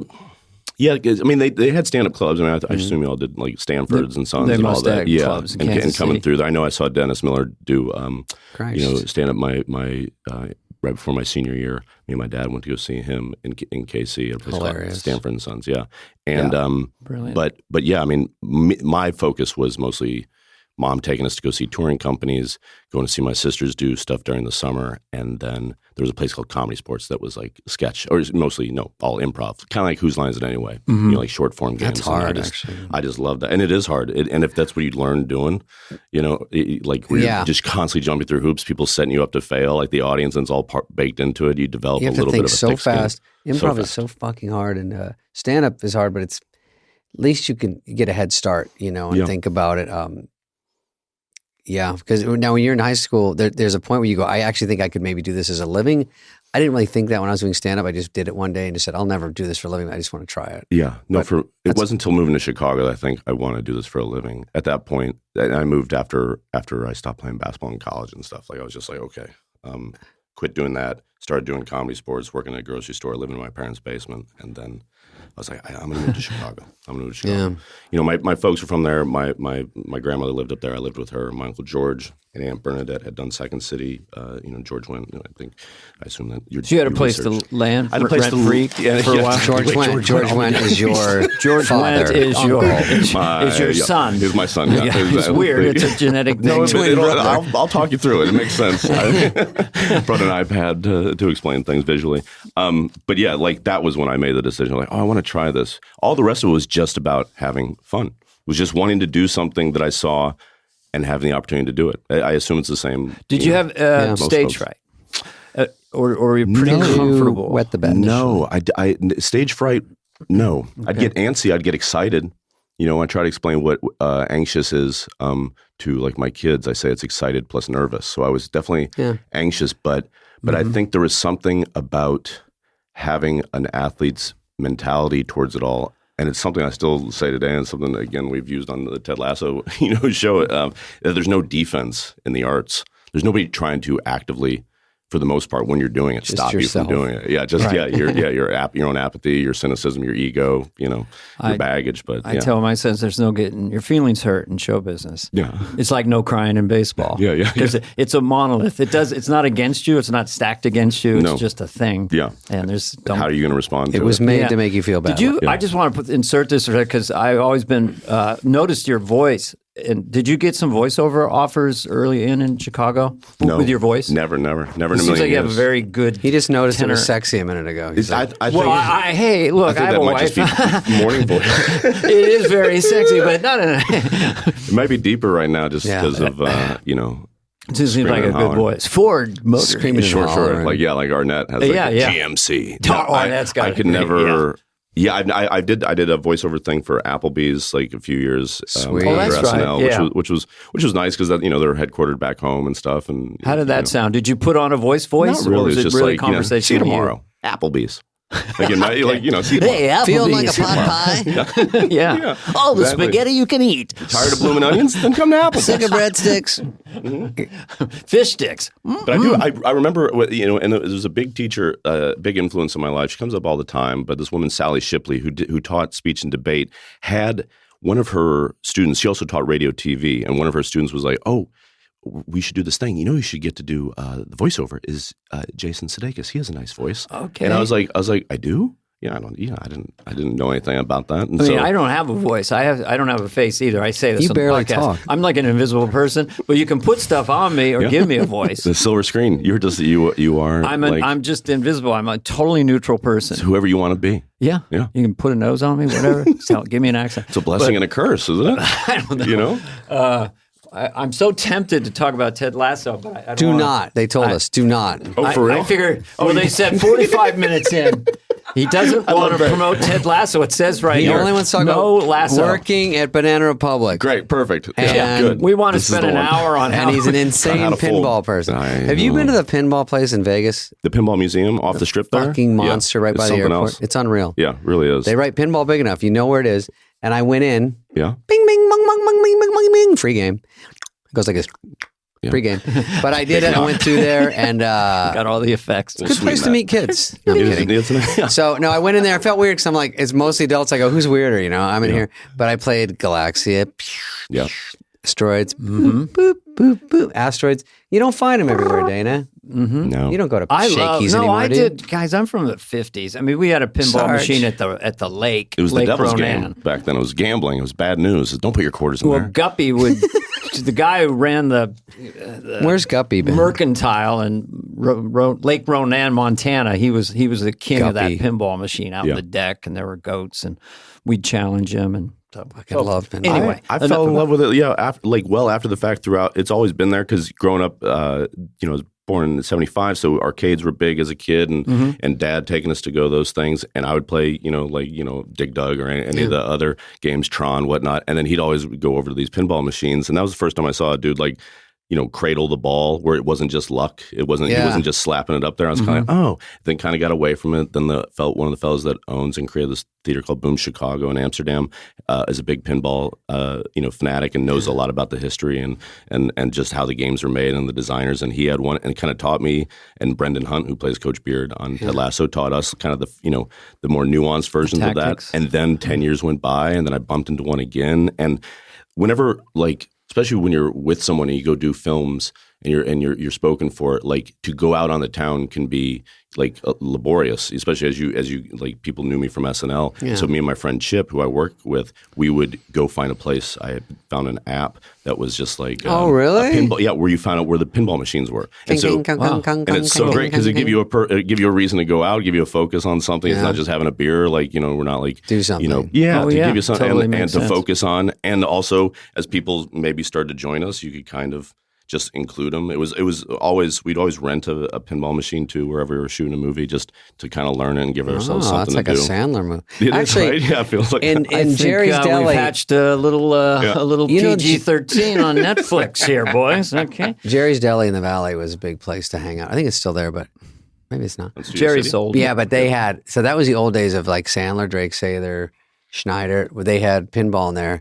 Funhouse, a game called Funhouse. Yeah, I love that game. And we would, just hours. There were just because there's nothing with stand-ups in the day. Yeah, board out for us. Go bomb at night. Come back in. It's practical. It's physical. It's a quarter. Tactile. It's not that bad. You get $10. If you can ride it out. And if you have a good game, it lasts 15 minutes, and then you're sort of competing against folks. Oh, you hate when someone's got a long ball. Yeah, I'll come back. And then you hear that knock. That's a good one. It's very close to what it is. So you lived above a Burger King. Yes. So when is this? This is my first Burger King's places above Burger King? It must have been in New York. It was absolutely New York. Okay. On 46th Street between 5th and 6th. Mm-hmm. It was the first place it was the only place I looked at. I moved in. They had me at the Paramount. Supposed to be 2 weeks. I ended up is that for SNL? Yes. That's what I do too. Yeah. I go, really? Something's wrong with my room. It's 2 feet by 3 feet. I went down to the front desk and they go, you got a king suite? I go, no. This is my whole room? And I had no fucking idea what was going on. I had to sleep in the fetal position. It was so small. But literally, you couldn't stretch out? Oh, you could absolutely touch the wall either side. It's but this was at the Paramount. This was the room, the hotel that they put you in. And they don't count on you bringing a suitcase. Because when you go in, they go, you can go in or the suitcase can go in. You both can't go in. It's honestly, there's a stand, it's on your bed. It's so funny. Go ahead. But I was there, I was supposed to be there 2 weeks. I ended up extending it 6 somehow. And went to an internet cafe, looked up a place on Craigslist. My sister Kristen had already lived there for a few years, so I had her come to the look at the place, and I could see the 30 Rock out the back, out the blinds. So that was why I was here. I figured I was going to get let go within at least whatever the writers guild minimum. It's burned into all of us. I know. We all sound like fire me. Why would they hire you as a writer? Did they see you perform, but then also liked your writing and said, let's just try them that way? That's the impression I get. Okay. I never asked. I mean, but that was the impression I got. I mean, it was a little bit like I would have said, I was kidding about, Sandler wanting you around the game. You always hear that Lauren, he just wants funny people around. So even though I auditioned for it, and I auditioned the year after Tracy had left, and and it was the year Keenan got hired, a fellow named Finesse Mitchell. And yeah, I had a decent audition. I had one piece in there where I play a senator who offends black people, and then when he goes to apologize to them, he then offends Jewish people, and then he offends. When he's 2003. Exactly. Yeah, it was based on Rick Santorum,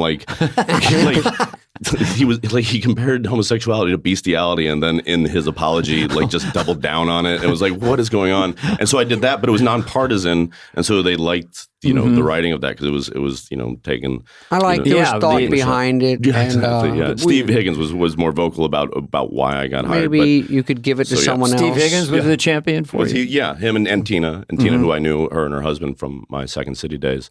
And so then it was just a matter of going out there. I go into that building, walk upstairs. I was like, Chris, how is this? She goes, it's nice. It's clean. I go, and I don't have a good sense of smell. If any sense of smell. Yeah. So I was like, does it smell like burgers? And she goes, you can kind of smell the fries, but it's gone by this floor. Because it was I think 3 or 4 floors walk up. And the reason why I was on top of a Burger King is because a fellow named Lou, our landlord, was a franchise guy, and he built these things right on top of it. And so, I still thought we were talking about SNL, but so SNL smells a little like tater Burger tots. King and SNL I always go to Burger King. It's the king. Will you, if I pick you up, just come down. What was your? We always ask cast members. Lorne Michaels is this enigmatic. Of course, we've been doing Lorne. If you haven't noticed, mine's a little soft. Dana's is please. Everybody does it, but. Your relation with him, how did it evolve? Were you standoffish at first? No, he was always really nice to me. I think he wanted me to get out of my own way while on his watch, a little bit. I would say that, the part of him that hires people because he sees something in them, or someone that he sees something in says that, you should go after this person's got something. I think he's seen all of us or our archetypes a dozen times over at this point. Yeah. So he kind of is like, okay, I'm going to give you Billy Murray advice. Right. They attach you to someone. I mean, I don't know. I've never asked him, but that's what it felt like a little bit, because he was auditioning. Who to, but he was always supportive. He was always someone that I felt I could go up and speak to. I remember that after that first audition. Talking to Horatio and Maya Rudolph. Horatio I knew from Second City. Maya, who I just met, but it was lovely. I went down to go downstairs and go, they're not going to laugh. No one's going to do anything. Don't worry about it. And I went down and did it. And after I got done with my studio audition, the first one, Lorne came over and shook my hand. And I did not know what to make of it. Would not know. Wow. I still, where it doesn't. Yeah, I still don't know what to make of it. He came over and shook your hand. He stood up, walked over. Now I walked forward, and I was told that no one's going to laugh. People did laugh a little bit. It was only 5 people. Sure. And then he's not going to say anything. And then he got up and did the opposite of that. I was like, and I didn't go upstairs and try to make sense of it. I probably haven't really spoken much about it because it didn't. I was like, now I don't know if I didn't. I then walk out, go back to my dressing room, which was, Daryl Hammond's dressing room, I believe at the time. And he may have just walked out behind me and gone to the John. You know what I mean? So I don't know. Can you give me a piggyback ride? Exactly, but it is interesting how he will cast it sort of almost like a sitcom in a way. You'll be Bill Murray and Bill Hader will be sort of a young Dick Phil. Were you like a Phil type or no? No, I don't know if I was. I feel like he wanted me to be. The thing that really helped sort of pushed me over the edge, because I wrote for those first 2 seasons was I wrote when you came back to host once, and I was on the cast when you came back to host once. But that in those first 2 years, there was a sketch that we did when Tom Brady hosted, and I basically did this the same dancing that I do in that What Up With That sketch. The exact we wanted to talk about that. But I did that dancing because Beck was performing that week, and he had a guy that was doing the dancing off to the side. And so I just made the choice to do this, and then it made a bunch of people laugh. And I remember Tina telling me that during dress rehearsal, when that sketch was going on, he kind of looked at the screen and goes, Dan Aykroyd. Oh, and then we had the show Saturday. The sketch made it on, as did the other sketch that me and my buddy Joe Kelly wrote for our man Tom Brady. And then 2 weeks went by, and during that break, they moved me into the cast. So it was kind of like. Well, it's such a specific dance, and it always makes you laugh. Even if I watch it again, and I'm laughing every time because it's so specific, and you're playing it so earnest and so clueless. So, and what's up with that? You can't take your eyes off you. And Keenan talked about how much you made that sketch, I mean, that's very sweet of him. I would argue. Because you didn't have a line. You're just, what he called it's like a bicycle thing, and then you would do the side hip Running thing. Man is hard to do, and you look so stupid. Yeah. And your wig, and also, I think in the Ted Lasso clip where they say, it looks like you're in the middle of all the guys, and 100%. It's like the first show. Yeah. So it's a hilarious very dance. specific. What's up with that is just funny anyway. It's just funny, and it was such a joy. I mean, what were when people ask me my favorite sketches from that one is always top 3, and not necessarily because of the effort I put into it or the way people respond to it, which is always lovely, but just it was the one that we did, my generation, where when they'd start to build the set, people would start to get hyped. Then it found that spot after update, so they'd tear away the update thing, then they'd start putting up that, and the people in the crowd. And we were all in that's it. great. Everyone was in it. Everyone was in some weird it's a gigantic costume. It's the best. And you'd always have like Robert De Niro there, or somebody like some weird cameo. Bill dressed as Lindsey Buckingham. We knew exactly where it was going to go. We're just slotting in all these things, and it was great to get a cameo. It's great when people, even cast, want to be in it, or a host comes in and says, "I want to be in that." Yeah. That's the best. And so for people who don't know, what's up with that? Was Keenan was a game show, or a talk show host. Whatever and then it was. He never got to asking anyone any questions. It was these long musical interludes. Long intro. You have background singers, I think. Yeah. And then you dancing. and also athletically, did you get out? I mean, you did it for a long period of time. It was more of a magic trick. I would do it for a little bit of time, and then I'd jump in to frame. Like, that was the thing the thing I always look at is I've been doing that dancing since I was like on basketball teams, like from the early 90s. That's just watching MTV Raps with Fab Five Freddy and Kid and Play and House Party and all those movies. And yet it was the same thing. I made my 15-year-old friends laugh. The things that I delighted in were like me learning the edge of frame and how to make it look like I'm dropping in off of something, or taking a long exit roundabout thing, doing like a Sherman Hemsley walk off, and just trying to tickle Keenan, trying to make him laugh, and just milk up as much screen time as possible just to make Kenny Among in the booth laugh. Or, you were doing it different on air. You were to surprise them. Yeah. You try to switch up little things here and there. Yeah, we had a good spry group of people, my generation, that at some point realized that if we make the boss laugh by making each other laugh, he'll love it. In a sketch that's funny with the sound off, like there's no real joke. Once the melee starts and the party and the dancing and all the stuff, the audience can really just laugh. Oh, it's great. Because they're not listening for any, Which is another one I wanted to bring up that you did with Keenan, was the Scared Straight. Yeah. And he gave you kudos too as his partner in crime, going, hey, come on. I mean, that thing is really classic. Again, so fun, because we'd always get the host would have something fun to do, but then Bill and Andy were in there, and Bobby Moynihan is who I picture for the third, and Keenan, when you get Bill and Andy cooking and laughing, and then Bobby too. Bobby's so funny. And then Keenan would come in there just hollering at whoever. I'm trying to think. I mean, I like hollering. And were you writing on the show with 4 other people at that time? Did you come up with this with Keenan or no? Alone, that was probably him. I'm guessing Brian Tucker, maybe somebody else, Rob Klein potentially. But no, I a lot of times I was just those 2 instances were I was merely a muse.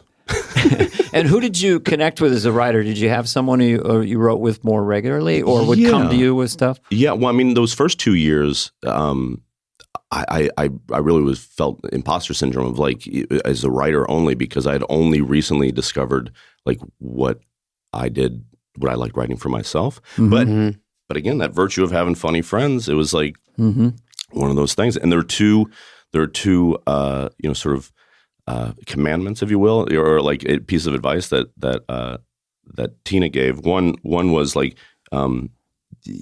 don't write anything that you feel like you can do yourself, because it'll drive you crazy, especially if you did audition for the show and I did it once and she was 100% right. I wrote a Dr. Phil thing for Jeff Richards. Later in my first season, because I just wasn't getting anything on. So I was like, well, I'll write something that I know. And Jeff and I worked on it really well. And it didn't go super great at the read through. And I remember it being unnaturally upset, like where it's just like that's. Well, you mean you knew how to play it? You're yes, like, but that's my thing. Like, yeah, but when you hand it over, it's like I'm okay. I was okay doing that, but people, it's like people weren't hot on Jeff at that point in that room, and he was doing it well. It just like didn't get over that hump, that Wednesday he is hump. good. It's a tough room. God, I think when they hire you as a writer, I think at Dana, it's like a little scammed. First of all, it's a little cheaper. It makes you work harder. Yeah, sure. I didn't want to be a writer. I didn't know how to be a writer. I was from Arizona. I just barely had 25 minutes of stand up. And Rob Schneider and we got the call together, and he goes, "Hey, it's great news. We're hired as a writer, performers." And I go, "No." He goes, "No, that's great. That's what Chevy Chase or someone was." I go, "I don't know how to fucking write, and I don't know how to write for other people. I barely know how to write for myself." So you get in there, and they would say, write for Dana, write for Mike Myers, write for whoever. And I'm like, it's so hard. And also, I barely have ideas myself. Yeah. And then you give them away, and it kills you inside. Yeah, I know. And for me, what eventually happened was I started pairing up with like Fred. Fred and I hit it off, and Fred's just a lovely, fun guy. Yeah. And what I couldn't do was make up something for these guys like on a blank page at that point. But what I could do is listen to what they did, do bad impressions of it, let my brain click into that, and help with rewrites. Like the rewrite table was. I still love it. I'd sit at any show's rewrite table. That's my. It's fun to help someone else's sketch because your ego's out of the way, and you're just like, oh, how about to get one line in, to get anything in. The best. It's like, and you feel like you're in the game. You're like, if I can compete, just be. Yeah, even with these guys or in the mix. Absolutely, like that I'm not taking up space here. That I do belong here. I have worth being here. They haven't wasted their time. They're not money. rolling their eyes. Exactly. I told Dana this when he was there. I think when there was a sketch where he used to play receptionist. I wanted to do it. I hadn't been on much, and I was sort of teetering on every summer. They'd go, I don't know if we're going to keep them, and I'm like, God damn, how can I work any harder? Maybe I'm just not good enough. And then I got on, and then David Bowie was a musical guest, so I said, ask him if he wants to be at the end, and I won't know who he is. And then he said yes, and then he wanted to call me, and then he asked if he could be my part and switch. And I said no, and it was so hard, but I go, I have nothing. It made me think what you said about you just want to get on, so even like one of your good sketches, you might just give to someone that you brought in. Yeah. Just to get on to stay. Yeah. And then worry about it later. Like, okay, I gave one away. But I don't even know if that one was any good. You just go, I want to do it. And he's like, oh, yeah, okay. And I was like, oh, my God. And I get to talk to David Bowie, and then I get to go sideways with him right away. He's like, yeah, okay, go fuck yourself. Good luck with your shit. I had that. I had a different angle on that with Robin Williams, who I adored and was a really good friend. But he really wanted to do Church Chat. And this is in the early days. Right. This was my golden ticket, and I was very careful. And I thought if Robin got so excited, it would be like, oh, look, no tits, that kind of stuff. Exactly, I was just afraid of it. And he even called me Saturday morning at like 10 a.m. To be in it? To be in it, to be a guest. I would really like to play, And it was heartbreaking, but, we got past that. It wasn't, but it was, in those days, if your thing was very precious. I wanted to keep it quasi-real in a sense. Yeah. So, but, happens. Not like quote unquote sell out, like by giving it over to the show. I mean, again, I'm using this, metaphorically. It's not selling out. Well, that was a survival. lucky thing because the cast, I had Phil and Jan and people in it. And it was a lucky thing. I didn't know home base and then have the cast come and go and the host. So Lauren loved it because I didn't have to score. Did you come in with characters? Not really. No, I did like... No, not really. Did you write them down? Was that a thing? I did like 3 characters and like 7 impressions that first audition, and it was mostly that senator sketch that I mentioned. And from what I heard, like when you get to that point, like how the heck did I get here? In 3 years, once you sort of know you're there. How did that make it? Whatever you did, you mean? Yeah, exactly. Or it was as much like the banter in between, like dealing with like whether the piece played well or didn't. I was. Yeah, dubbed, being funny, so they just wanted me at the table because it did feel weird getting, being like actor. I mean, I called my manager over at Brillstein, Jeff, and I was just like, maybe I fucked up. I think I should just stay acting. No, you're in showbiz now. You're in showbiz, and he would say, you, Sandler, Chevy Chase, Tina, obviously at that point, like all start as writers. It's like, and I'd do sketches, questions and anything. It was great. I mean, and yet it really took that relationship with Lauren and the one thing that I learned there that I feel like I would encourage folks to do is like go talk to a person that can as if you have the opportunity to find audience with the person that can actually change the situation, do that versus talking to everyone to the left and right of them. That's and Lauren was always open to that with me. And I think that when did Two A-Holes come in? Because that was one fairly early on. That was Chris and I's first season.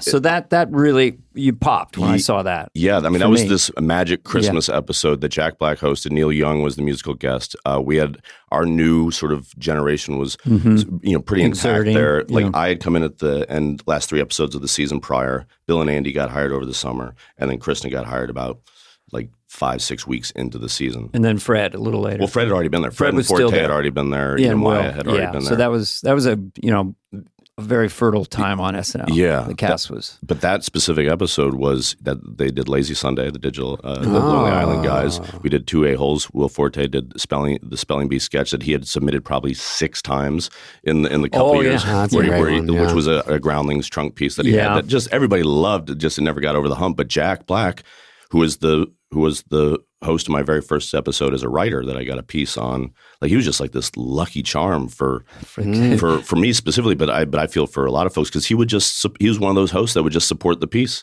Like in A-Holes, he's straight up just a straight man, and that was Chris and I. We were writing together every single week, and we were just tired and we were just chewing gum. And just started talking like that, hey babe, and and just how do we make this guy's life a nightmare? How would you describe that to people who are listening? It may not have seen it. It's like 2 cocky young people, self-involved. Yeah, 2 self-involved people making a business transaction as difficult as as possible for the person trying to help. Yeah. And you had a rhythm of babe. There was a thing. It was kind of it was like chewing the gum. Yeah, hey babe, what are you doing? Yeah. What do you want to do? Yeah, we want to go to Hogwarts. And then Kristen was just like this Hogwarts. Kind of like vapid, almost like a Paris Hilton type, but just vocal fry and just I want to go there. I'm tired. Yeah. Sometimes at 3 a.m. you go, is this even funny? Oh, but 100%. You just are we delirious? This is fucking funny. But also it's you two, which is already.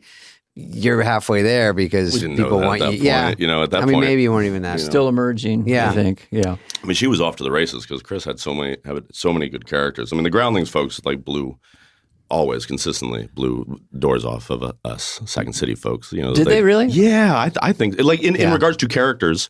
You know what I mean? I mean, that's what I love about the. I'd say that Farrell and McKay are like Bird and Magic, just like platonic soulmates that were like the Hatfields and McCoys who then came together with these 2 sensibilities of these 2 amazing sketch, American comedy theaters, and then boom, we're off to the races once they decide to just harmonize with each other. We had more stand-ups back when you did, a lot of us were stand-ups. Didn't have real theater up in San Francisco. There was no Groundlings, I would have been in it in a second.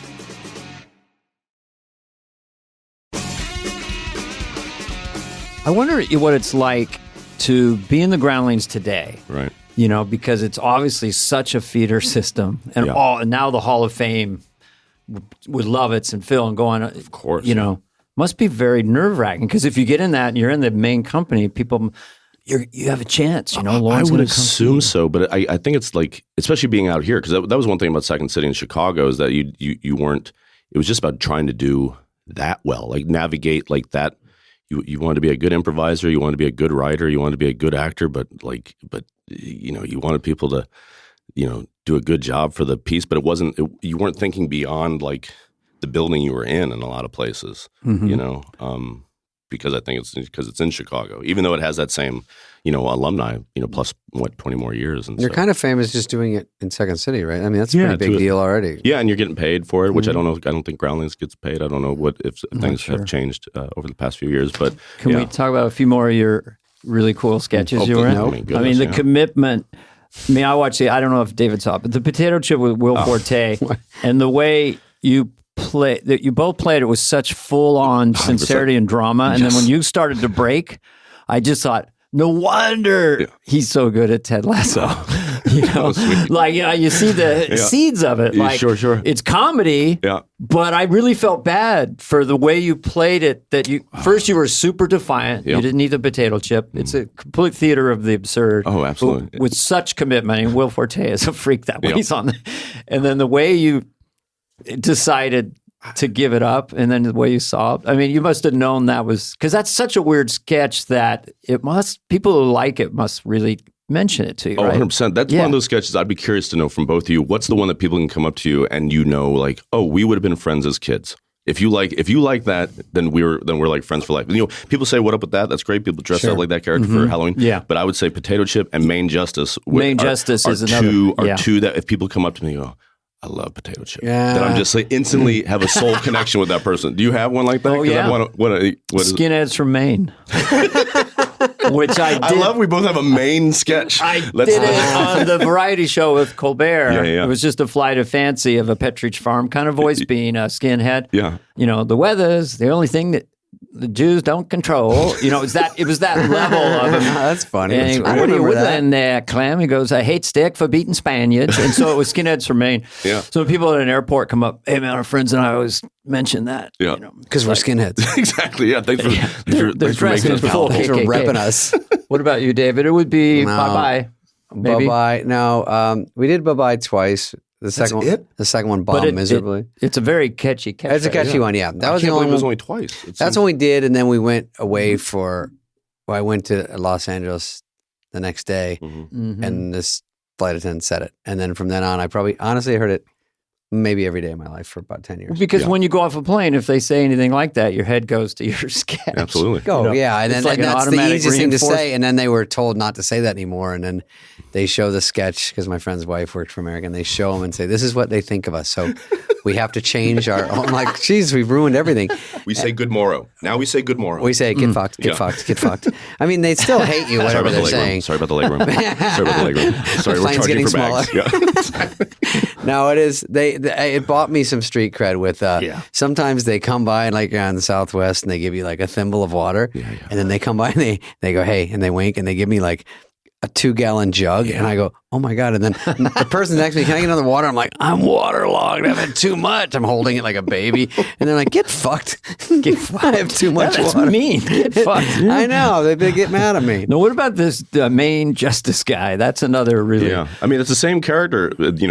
I noticed, yeah, which is, but it's such a fun... How do you describe that sort of character? I mean, he's like got a little goatee. He's like Colonel Sanders or something. Yeah, like what's funny, and this is one of those things that I love, like one of the lessons, like showbiz lessons that it can almost extend into life lessons at SNL is the Potato Chip sketch was done when I was going through a divorce. I was like not sleeping well, like being pulled every which way. John Solomon and Will Forte, who were writing buddies, went to UCLA together, etc., and created all this stuff since Last Man on Earth and MacGruber and whatnot.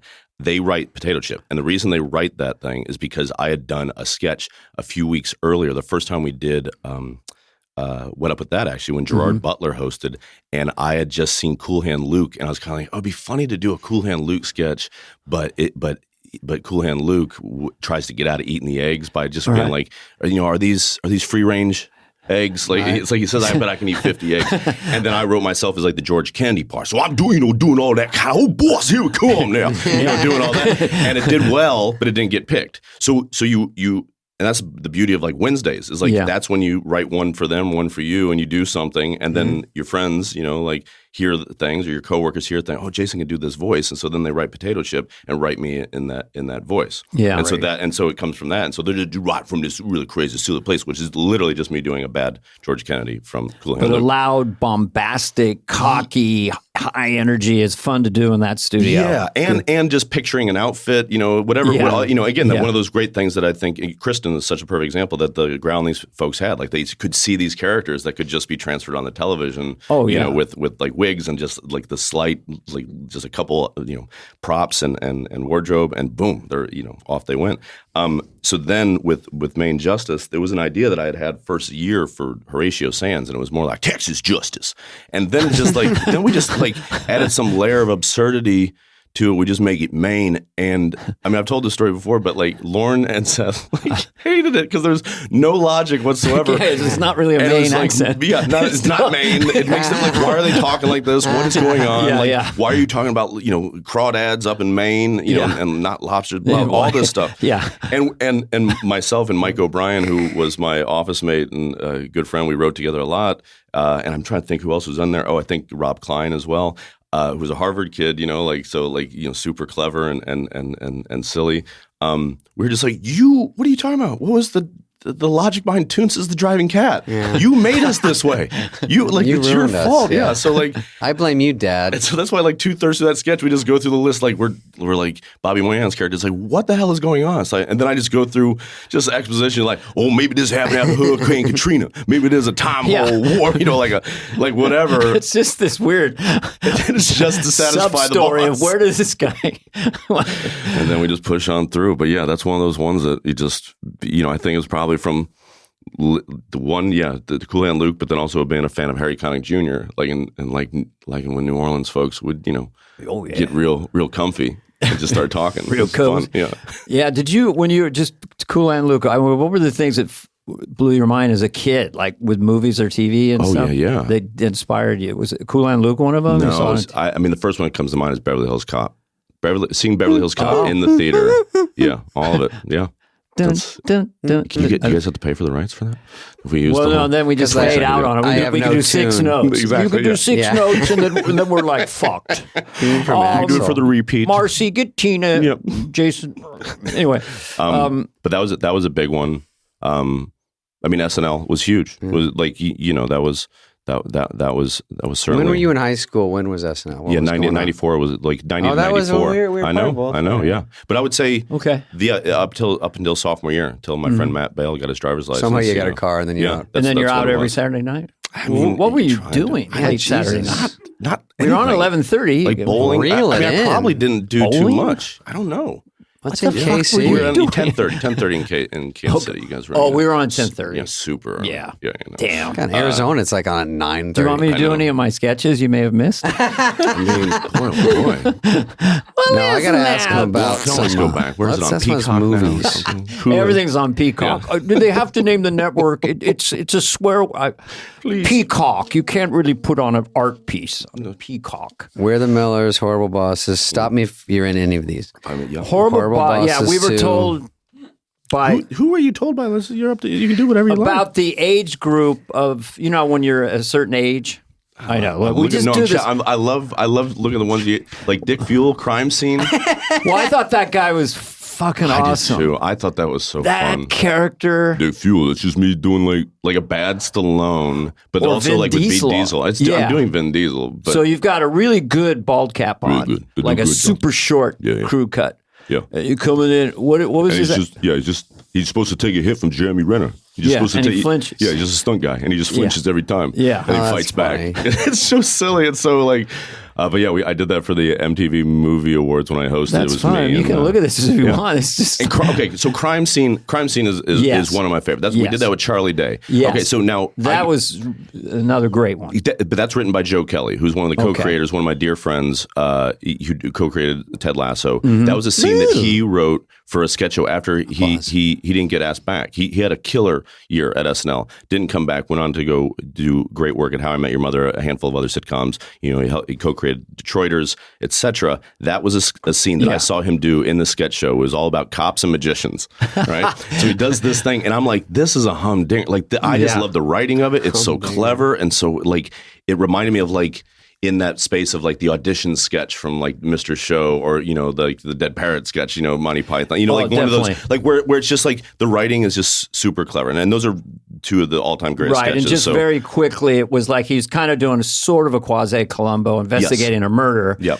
And then he doesn't relate to anything you mentioned. No, not baseball. He doesn't know what baseball is. He doesn't know what World War II is. He doesn't know. Excuse me. Yeah. I never watch television. Exactly. Yeah. And so he's just like this cop who's just kind of a TV snob. Very Monty Python. 100%. Yeah. And so then when Charlie hosted, I asked Joe if we could do it. He's like, absolutely. Charlie and I were doing it. I was going to play the part Charlie was playing. And then Charlie was like, what if we switched? I was like, yeah, let's do that. Because Charlie and I had done Horrible Bosses 1 and 2. I'd been on It's Always Sunny. I think he's as smart and lovely and funny as they come. He's funny. And so I was just like, and trust his instinct and his gut like crazy. And I was just like, yeah, let's do that. And that sketch, I love to pieces. And it's just one of those things that similar to like doing the George C. Scott George Kennedy voice is like, just because you do it like there and it dies, like doesn't mean it's dead. Like just because it dies doesn't mean it's dead. Like it can come back around and find some other place or inspire some other some other thing that then finds the right host and the right timing. Right home. Yeah. Same thing with Cowbell until 100%. Walken came in. Yeah. Because then they do it a few times. They did right? it, and it just never landed. Someone said they did it as the host. Who was we talking to? They said they did it, and they said it didn't work. It didn't work. And then they got a fever. You just need crazy Walken. I mean, you can't. It's one of the greatest rhythms for thing. And then Will, who can lower his IQ, which we said in like 5 seconds. So Cowbell, he does this thing with his eyes where he's really stupid and so committed. So funny. So the two together, it's a magic sketch. But this one I watched, and God damn, that was funny. Yeah, that's Joe Kelly and Charlie Day, and me just trying to get in where I fit in. You know? Damn. Dan, I want to ask about Horrible Bosses because... well, we should because people on our staff were mentioning... I saw it. I love Horrible Bosses. I saw Horrible Bosses too, and also The Millers. That one was another smash. And you have Aniston in both of them? Yeah, she's in all three. I mean, what is she like? I've seen all these movies. Wait, she's in them? Yeah, exactly. I don't remember one thing. You go to her parties and you don't even know what film she's been in? He cares about her as a person. No, you're going to get disinvited. I like thinking, did she need coaxing to be super dirty? And I think that was the Horrible Bosses one. Yeah. Or I think she did. Is she like just ready to just break it out? And she played a stripper in The Millers, and then in both. You know. Yeah, I didn't get this impression she needed to be coaxed into it at all. So she reads Horrible Bosses where she's filthy. You know that one, Dana? She's She's trained crotches. She talks dirty, and after not too far from Friends after that, right? It was pretty. Yeah, I mean, at least she was like America's Sweetheart. 2013 we did, or no, that was like 2010.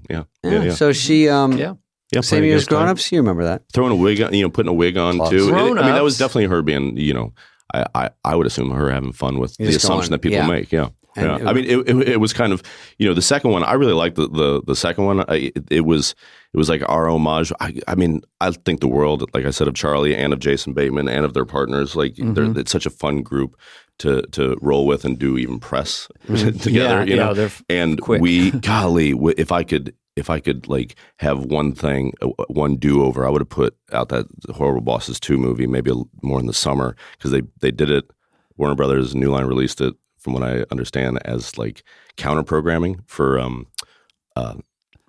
Thanksgiving, and it was like because that's usually we put out Oscar movies and like family movies, and it's like, and I think they miscalculated, people wanting to go see a movie with their grandparents where Rachel from Friends is wearing a cock ring like around her neck, like just like she's riding a Sybian for most of the movie. Somebody somewhere had that idea in a room. Everyone's let's do that. There's plenty of those sappy dog movies. We'll go with the cock ring around the neck. I'd love to be on the side. They're just like doing a scene. They're like, one more. Jennifer, maybe say, eat your pussy. Okay, rolling. And she's like, wait, what am I doing? Just to get to yell out, bark out alternative jokes. Everybody. But that's how all those movies work, though. But they just run in jokes. That's the fun ones when you do comedies like that. I love it. It's funny people. I wanted us to keep doing it like almost like the Marx Brothers. Like just the next movie we're going to do is like a prison break movie. Like just keep doing genres, but as the three three goofy like middle aged dudes and just going through it. When it works like that. What's your attitude? I mean, I hear people say this a lot. Like they don't make comedies like that anymore, or like Tropic Thunder, or just it feels like we're in a different place with comedy films. Like a hard R. Like balls out, funny R-rated comedies. Yeah. I guess they're out there. I don't know. I'm a shut-in. Yeah, I don't watch all of Ted Lasso. I think sometimes they, from the top, you get down. Like, I don't know if I do that. You can do it, but, you start to lose jokes. Even in specials, it never was. Or you censor Netflix yourself, specials, kind of. Stand-up, they start cutting stuff. They start saying, Yeah. And you're like, oh, because it used to be just say whatever and live or die by it. If you're going to get in trouble, it's you. Yeah. And now they blame Netflix or Amazon, and that makes them nervous. So it's just hard to get out, do whatever you want. Podcasts, we're not really dirty. Dana's filthy, but we're not really dirty. Loves working blue. So you can't. But this is one of the last places. If you want, you can sort of say whatever you want. There's not really a boss. Yeah. And we have editing capabilities. So if you said kill all, whatever. No, we're going to take 90% of this out. We'll have to be more specific. We're going to start in 1 minute. We're going to start. Dude, this is our best warm-up. I told Dana, I did one the other day, and I was doing my fucking gross bits ahoy. I was like, ba bits. I walked in, coming in hot. In about 5 minutes, and they go, that's great. All right, let's roll tape. And I go, you're fucking joking. And then they're like, we're here with David. So I go, you guys... It was rolling. Everyone was fun. Always rolling productions. You want to shoot the rehearsal. Hit the button. Hit the red button and let her rip. We covered George Wendt. Okay. We did a little bit. Yeah. We did a little bit of Wendt. Oh, you did Hall Pass. I did do Hall Pass. With Owen Wilson. Hey, how's it going? I think we should go there. I knew a guy who had a real Hall Pass with his wife. Like literally. And who was it? I don't know if he ever paid it off, but it was like they both married as virgins together. Yeah. And she said, "You got one." So when this movie came out, I go, "Damn, they made a movie about that." Yeah. I didn't see a title. Good idea. Good time. I've been a Hall Pass for a couple people. Have you? Starting to get it, Dan? Starting to get it. That's my catchphrase. I was in Vegas at the meet and greet, and they were like, I say that to Lovitz all the time. Starting to get it. No, yours is go ahead. Come and get some. Come and get some. Oh yeah, should I do a couple of those for him? Yeah, go ahead. I try to come up with the worst hacky redneck comedians. So he's called Rednecky, the redneck comedian. I married my sister only because Mama turned me down. Come and get some. Gotta have a catchphrase. I asked my mama what's for dinner. She said roadkill. I said, what kind? She says, I gotta take a drive. Come and get some. I like how it trickles right. It's in the jokes, and you're like, oh, is that after the joke? That's the come and get some. I got mine as rack. It's your cigar pull, like Burns. It's like, hard to come up with a catchphrase. Come and get some. I had to look it up. I couldn't have been the first one to say come and get some. I remember who's the guy that would do Shucky Ducky Quack Quack. Like it was somebody on. It was on Def Comedy. Oh, we black comic? Yeah, Shucky Ducky. He might have been called Shucky Ducky. Oh, it might have been his name. Yeah, Shucky Ducky. Quack, I think quack. Louisiana. Well, there's millionaire influencers that just have a catchphrase. I like hot sauce. Yeah, they have a catch filter. It's a meme and a coffee cup. I don't know. I'm not a grumpy old man. I swear to God, I'm not. I like with his movies. I just say what movies he's in. You were in Hall Pass? Correct. Yep. Okay, Ding. What else? Yeah. I was in like most of it. I did like Hall Pass. Masterminds, yeah. Masterminds, was that? Or? It's a cartoon one. That was with Kristen Wiig and Galifianakis and Owen Wilson again. Mm-hmm. Yeah, I played a little like a hitman, and it showed up there for a couple weeks. The hired gun, you come in, you screw together your sniper and then you rifle. went back and hosted. Was that kind of cool? It was SNL. Fun. Yeah. I'd been asked prior, but the timing was off, and it was. I went back and played, Biden a couple times. Oh, you did? Romney that's a couple right. times. Yeah. But at that point, I hadn't had the chance to host, and there's perfect timing. It was nice. I mean, it's a surreal experience. The one thing that was different was it was post-COVID, so the table read which I loved. Like Wednesday was like a little theater show for everybody. And 55 sketches. Oh, it was. I just loved it, and just the marathon. It's insane. It's insane. Just the BO in that room alone. Everyone's so nervous. Yeah, and also everyone there has seen the best of the best of the best. At least a third of that room has been there from the get go. So they're just kind of like, okay, yeah, we've saw this, we've seen this, 100 times over. Yeah. But regardless of all of that, the opportunity for the first time ever, because during my time there's between 45 and 55 sketches. Like when working there, the 10 years I was there, I'd probably on a good week be in 12 to 17 of those sketches. So the most time you're watching, reading, read through. Read through. So then to show up and go back and to be in 95% of the sketches. You're going to cold read over 50 sketches over 4 hours. Sickening. I loved it. I try to read them. You make little notes. You try to do it, and then just give it your all. There's no way you could do it all. Are you a good reader?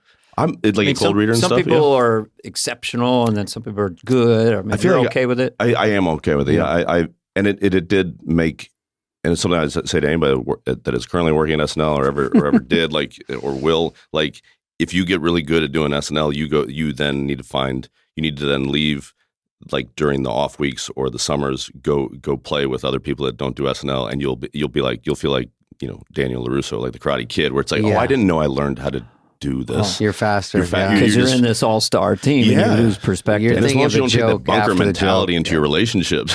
Seems like you have I'm dovetailing to Ted Lasso. You seem to have a lot of wisdom around SNL. What would you say to a cast member who just got hired and you had 30 seconds with them? Yeah.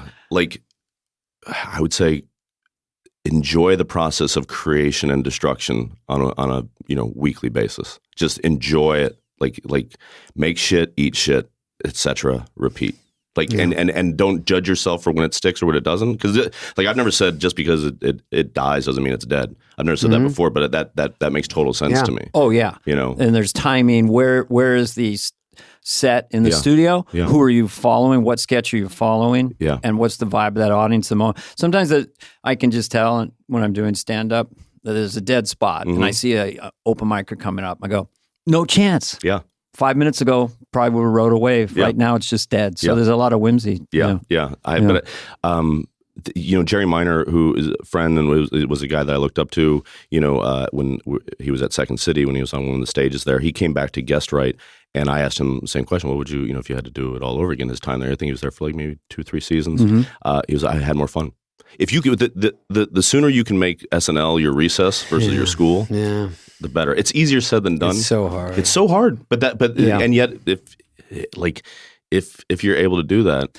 Well, I feel like it builds like unless you're a savant, like certain people, just immediate, but you're trying to fight nerves, try not to be too funny, get the card, here's the guest, look around, land the laugh, be there. And then the audience, eventually you land enough, the audience kind of you can feel the vibe, they're liking to see you, and then you get more confident and they like you more. And then I can see this happen with Cecily Strong. We were watching her evolution on the show. Absolutely. And you can't rush it, but it's Lauren tried to expedite in a kind way. He asked me to do the warm-up before the show, like probably after my first or second year in the cast, and I'd again never done stand up. What would you do? Yeah, I would just do like old school jokes. Raise your hand if you've never been to a TV taping before. All right, but another show of hands. Who's at a TV taping for the very first time? A lot of the same people. Stuff like that. My son mentioned you yesterday because he was at that show.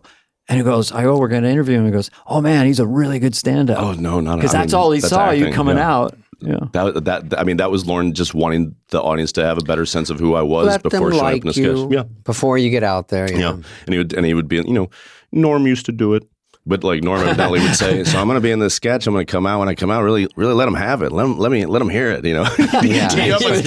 Just please love me. Yeah, it'd be great if you could like stand up and apply. Yeah, right. That'd be better than anything. Yeah. Lauren's like, Norm, let them not like you ahead of time, and then go do your update where they're going to hate you. Don't you love when Lauren? You always uses the one name. Chevy did it. Danny did it that way. Billy liked it. No, he's there's only one Lauren. I love towards the end there, like on Tuesdays was the host dinners. Did you guys have those? Like where you? I loved them because it was a little bit like the part of me that wouldn't do homework and then would try to talk about current affairs or current events before we started talking about Beowulf. Like I didn't read Beowulf, but I can talk about the TWA. We go out to a 4-hour boozy dinner and then go back and write the show. Yeah, I did it to avoid writing when they go. We're trying to gather people. You want to go, Spade? And I'm like, yeah. I loved it just to see Lauren like get loose and I learned through repetition. So hearing stories that he may have told before, like it didn't bother me at all. I just kind of like play his Ed McMahon or just like I was always like I loved when you came back to host. I always had fun making Lauren like my straight man. Like during pitch meeting on Mondays, I for years since even Chicago, I still carry them like these little tiny notebooks, and I just sit there with this little notebook. And it would be like, all right, Jason. And I'd go, hey, Lauren, you still need, you ran out of karaoke last night without paying. You owe me $100. He's like, I'll get you. Okay. Like, you said that, like whatever. And so then, whomever, Ludacris or Ben Affleck doesn't know what my relationship is with this guy who's an icon. And it's just me like, that's just giving him guff. But he always, like, we would always laugh about it because it was always like respectful. It was never me like, being a dick to him. But it's just kind of like, acting like he was just one of the bros, one of the guys. Boys. Yeah. And I think hosting is scary. One time I went back and I got sick during dress, and I had to lay down. And Marcy, I don't know if you were there when Marcy Klein was up. Sure. She was, of course, dramatic anyway, and then freaking out, pounding on my door. I was in that little dressing room off of 8H. The host and the music are right there. Yeah. So I was in there laying on the ground, and I threw up, and then it was toward the end of dress, and I missed 2 sketches, and I just went in, and then they go, so those got cut. Yeah. The writers are like, fucking awesome. And then it's the worst. Awesome, dude. It's already got a stink on it if we try to bring it back next week for Michael Keaton. A little bit of bar flex. Yeah, a little bar. Yeah. And then I got up. I mean, hero is a strong word, but I got up and I did the show. But no, hero. It was people. That's like people your were flu whispering. game. Like Yeah, Jordan. I was flu. You're Rocky. I went out there and did a real C+ episode. I hosted twice. I don't know if anyone was better, if you can consider that. I remember Adam was in my monologue once, and then he Waterboy opened, and he had to fly back to LA, and Lauren goes, just do stand up. I'm like, it's not that fucking. I never even go on anymore, so I had to go do cold stand up of like, dogs are funny. Do you know he made me do? He asked me to do the warm up for the fucking 40th anniversary. Oh, he asked me to because I had done it for 8 years. That one that I was telling you, and again, just straight up, just being goofy. You know, I mean, Don Pardo would introduce me, and here Jason today, you know, and I go give it up for Don Pardo, the man, the myth, the legend, the only person in this building that was quoted in the Bible. You know, just doing old jokes. Okay. God said, "Let there be light." He flipped the switch. You know, like the corniest, hackiest, whatever, but just having fun, right? But the audience is. And then they're all cast. That 40, that's what I said to him. Like, he has Eric Kenwarn, who was a buddy, who's a producer on the show, was, you know, a writer guy that we wrote together all the time. And I was like, what are you doing? Like Sarah Silverman's in the house. You know, Chappelle, Spade. I name check. I was like, right, these guys would all kill. Like, why me? Will you just do it? You know? And so I do it. And I eat so much shit. It's not good. No one's listening. It's like 10 minutes before it's live, and you're looking out there, and what I've said is like, it looked like the gatefold of like Sgt. Pepper's, the cover, where it's just museum. Everyone. Every person was famous. Every person was famous, and then famous on top. Famous was talking to famous. At some point, I was like, you know, said to Keith Richards, who was talking to Jack Nicholson, you know, Keith, Jack, I think if you guys sit down, people will start to follow along. And it's just nothing. Then next, and I'm like, I'm not bummed. I'm just laughing about it. I look out in the crowd. Galifianakis is crying with laughter about how much shit I'm eating. Lauren then comes up to me, says, you know, do you want me to, like, off mic, do you want me to introduce you, settle them down? I was like, yes, please. I go, yeah, man, like, that'll help. And he starts to go up to the mic. I go, hold on, let me introduce you. I go, ladies and gentlemen, really quick, let's give it up for the man. None of us would be here without him. The one and only. Please put your hands together for Mr. Dick Ebersol.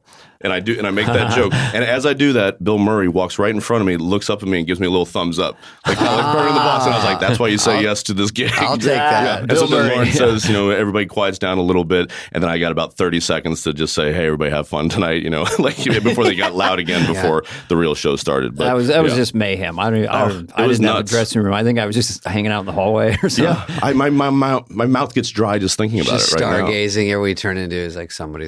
I got to meet Eddie Murphy that night. It was like a to-do. Chappelle asked me, where can I smoke a cigarette? Yeah. I wasn't sure. Go to the stairwell. Anywhere I don't think want. You can. What about a vape? He goes, I don't like them. Yeah. Well, all right. I know. But it was wild. Bradley Cooper, can I get a picture with you? Yeah. You know, sure. It's something else. For one night. I know. All right, let's talk about Ted Lasso. Yeah, Ted Lasso.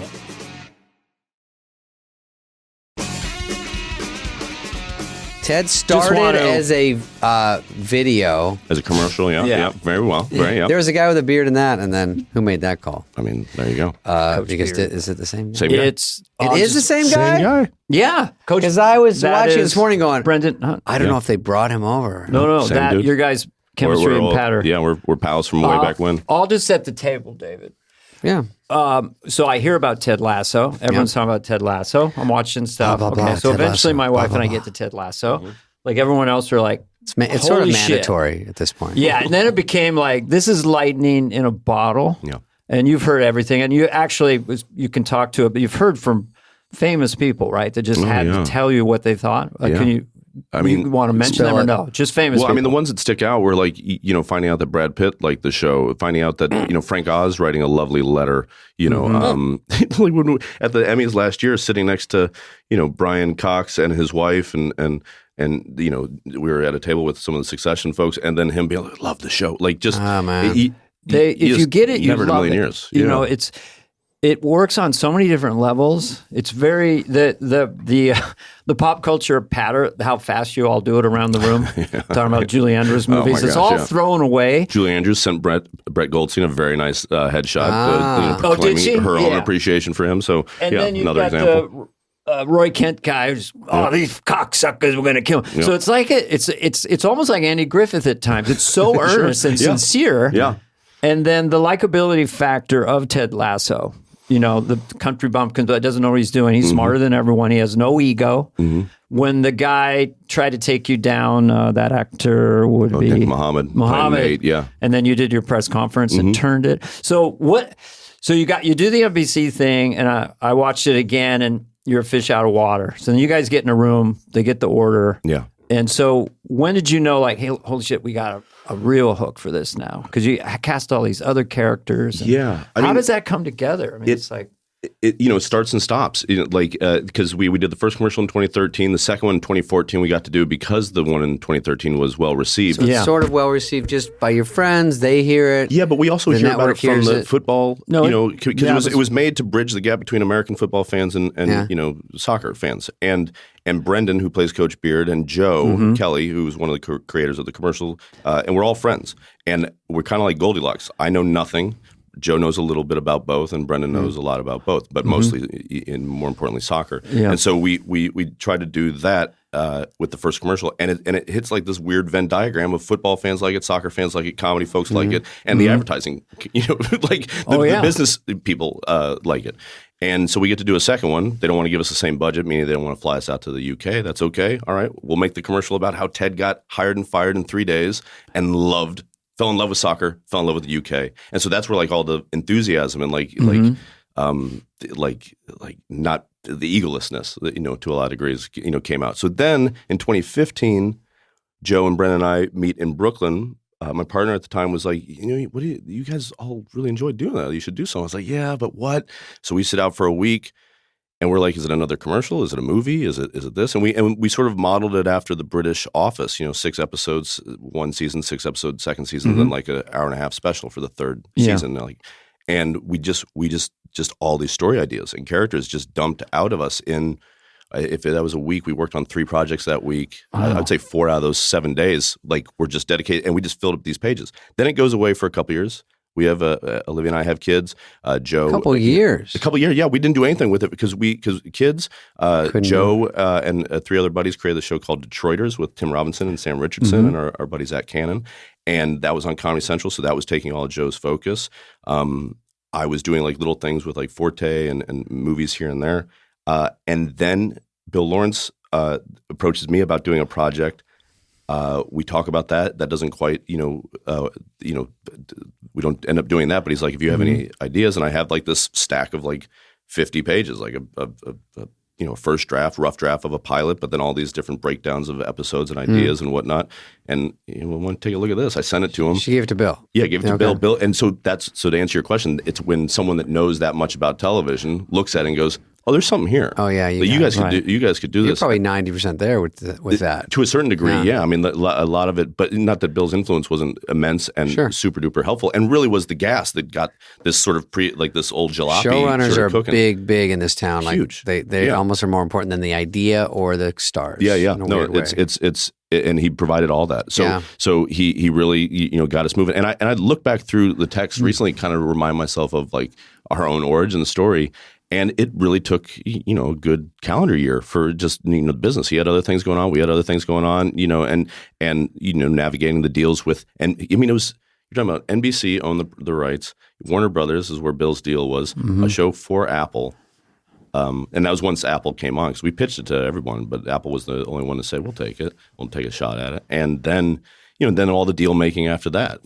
Takes a while. So other places, you went in with a pitch and they said, no, thank you. Yeah, Netflix passed, Amazon passed. I mean, it makes, I get it. Like, because until you see it. Yeah, no one believes until you see it. But you did have proof of concept. All you need is one. But the commercials are pretty broad, and I understood that. Right, and yet, that can't sustain. And yet we did do our darndest to pitch the tone of what it was. Yeah. And yet, nobody was buying, and I don't begrudge anybody, really. No, it's just Tim Cook. Yeah, but nailed it. Timmy Cook. How did you write the British characters, though? Like this, the woman who plays Rebecca is so good. I mean, all the British people are so good. How did you put yourself in how they would react to the Americans? Because they're so well written, too. A little bit was good fortune of Brendan, Joe, and I all getting to work in Europe. Even though we did theater, for varying degrees, like Brendan for like off and on for 5 years, Joe off and on for like 2-3 years, me off and on for a year.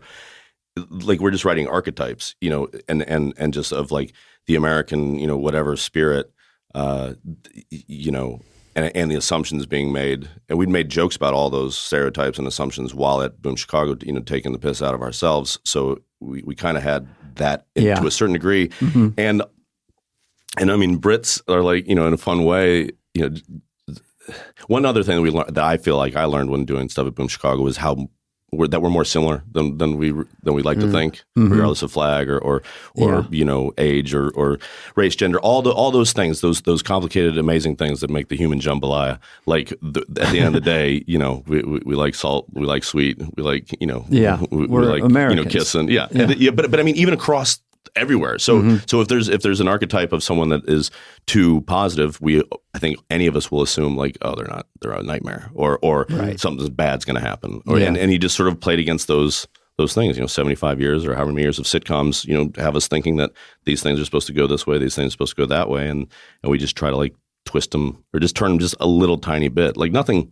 that we thought was. So you don't see everything coming. Some people are smart. They think they see everything coming. Sure. And then you go, oh, it's a little not what you think. Yeah. Exactly. Yeah. And I remember feeling that way when watching the documentary about Mr. Rogers, being like, oh boy, here comes the dark turn at minute 50, and then it doesn't. And then you're like, okay, they're going to wait until an hour and 10 minutes in. Then it doesn't. And you're just like, oh, he was just a decent man. Yeah. Who was trying to make a difference in children's lives and also adults. Oh wow! So there's people how like subversive. That. That's cool. Yeah, right. Yeah. What do I do about that? I mean, obviously, like Ted Lasso, the first season, there's a lot of failure. Yeah, and the way, and then just the fun of watching how he navigates it. Yeah, and how he encourages other people to do it. It like for me, it always reminded me of like Highway to Heaven or Touched by an Angel, like this idea Michael Landon. like that this person would come in and sort of act this way, and people would go, what the hell's going on here? Right. And it then, was like, you're right. That's a good, just subconsciously, I didn't realize at the time, but a big thing was about his egolessness. Like if you don't, no ego. If you don't put any, if you just play it without any of that, he's not trying to get over on people. He's not trying to trick anybody, and it's still 100% consistent, regardless of people thinking that it's different than that now than it was then. I talked to someone the other day who went on some psychedelic trips with ayahuasca and or mushrooms or whatever, and it was really all about getting rid of the ego. Yeah, because once the ego goes away, then something has changed this person. Yeah. So it's interesting you mentioned that book, Ted has no ego. Yeah, that book, How to Change Your Mind by Michael Pollan, was a big influence on me. And the times that I had done, mushrooms, in my Amsterdam days. I do. Yeah. Oh, the Amsterdam episode, I saw that a couple weeks ago. Yeah. That is our high love art. letter. Oh, yeah. No, that's something you have to see. That episode you got to watch more than once. Yeah, thank you. But the whole show has so many levels to it. It can be slapstick, it can be funny and silly, and then it can be very real. It's like when you're playing darts, Ted. Yeah, sure. And you go, something about, I'm just curious. Yeah, be curious, not judgmental, yeah. Do people mention that to you? A handful, yeah. People have asked me to write that on like their arms, and they get a tattoo. And it's not his, and I don't even know if it's Walt Whitman's. I mean, we say it's Walt Whitman's because it's sort of apocryphally. It sounds like something. Yeah, your character's casually always quoting. Yeah.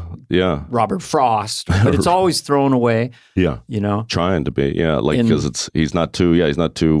And so do you shepherd it like a sketch in a way? I know you have your 3 other partners. By the way, there is so many producer credits on the show. It's amazing. It's so I don't even know. I just watch the show and wait. Am I a producer on it? I don't know. You're on it, David. You might be.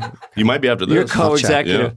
But do you treat it like, so you're probably someone else is technically directing, but you're just going to be an overriding creative force in it, just like shepherding a sketch. Sure. I mean, the way I can, it's a little bit like, it's a big old cookout. Everybody brings a dish, and I just sort of help put things on the plate. But the sensibility has to stay wherever you want it to be. Well, if you, right? I'm sure if something sounds false, you can say, I don't. This 100%. Doesn't feel like. Yeah. That's been afforded to me from the get go. And yeah. do you? It's done now, right? So you miss. You're gonna miss it. I'm sure. I will. Yeah. I mean, we're still.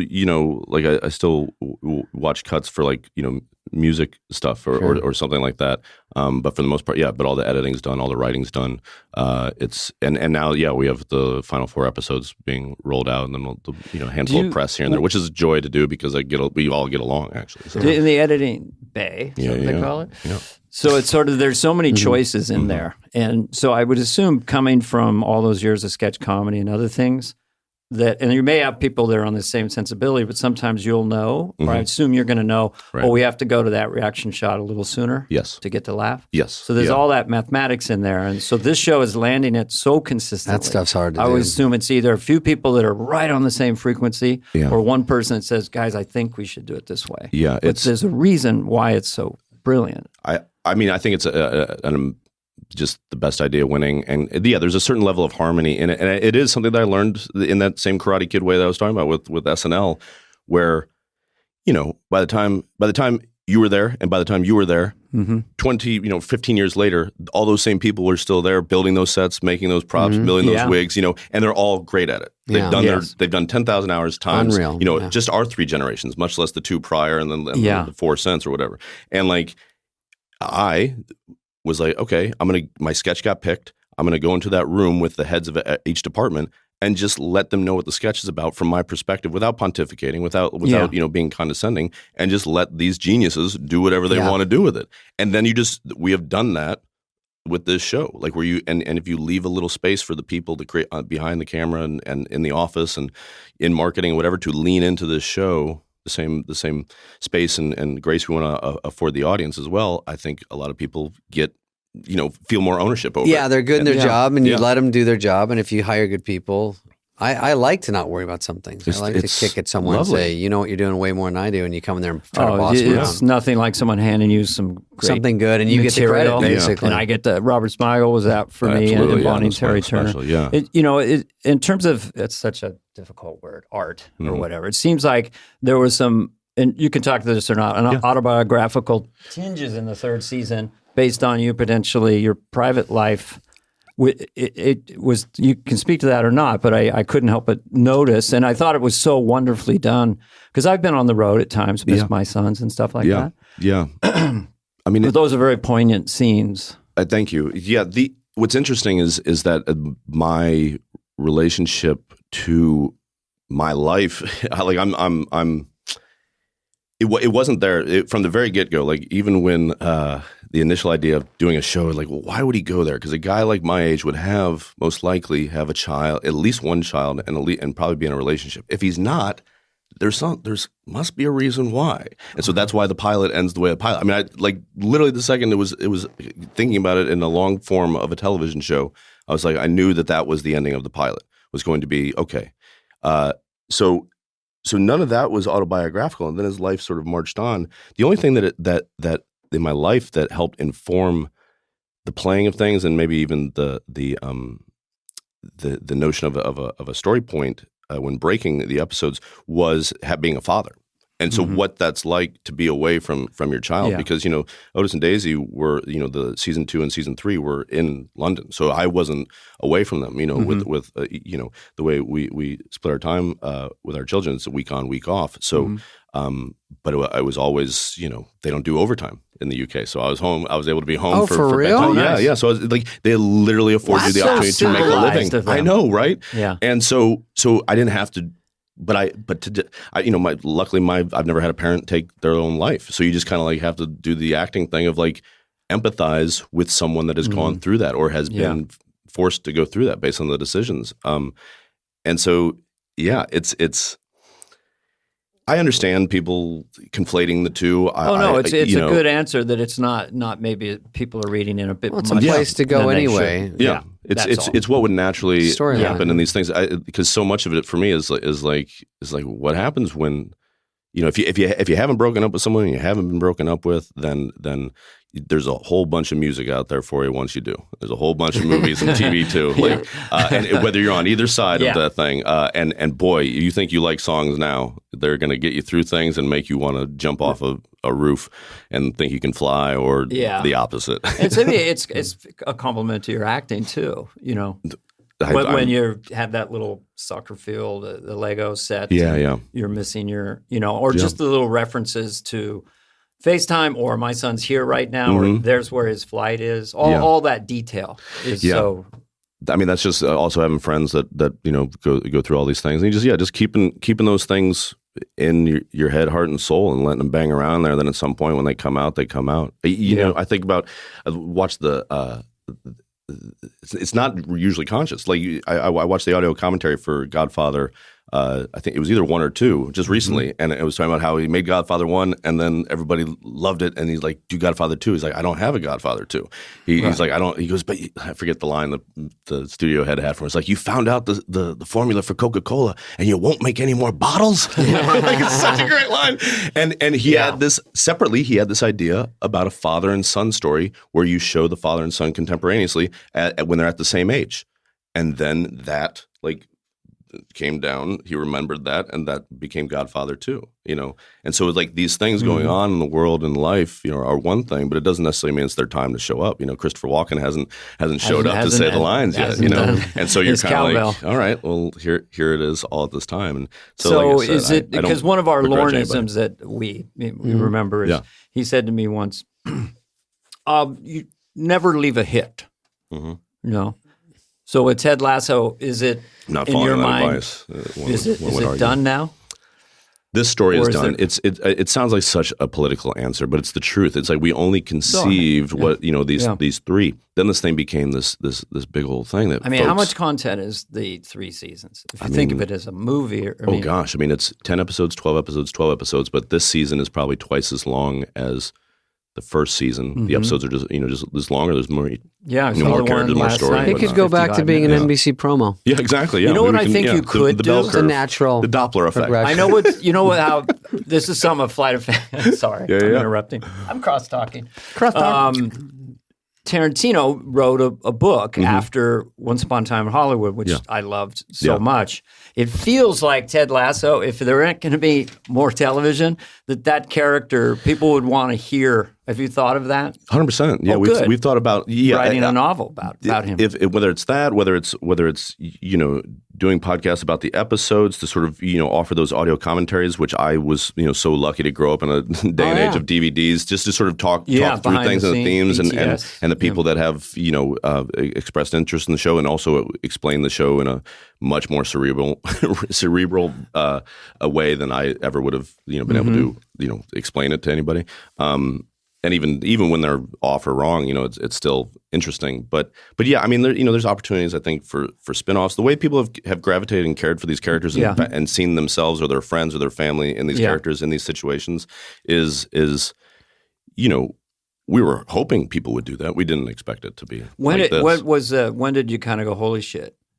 Halfway through the first season, or when you won all the 18 Emmy nominations? At some point you went. Even winning the Emmy, or even the nomination for the Emmys didn't, I don't know, man. It came out during quarantine, so we didn't know, because I'm not too active online, and less so then.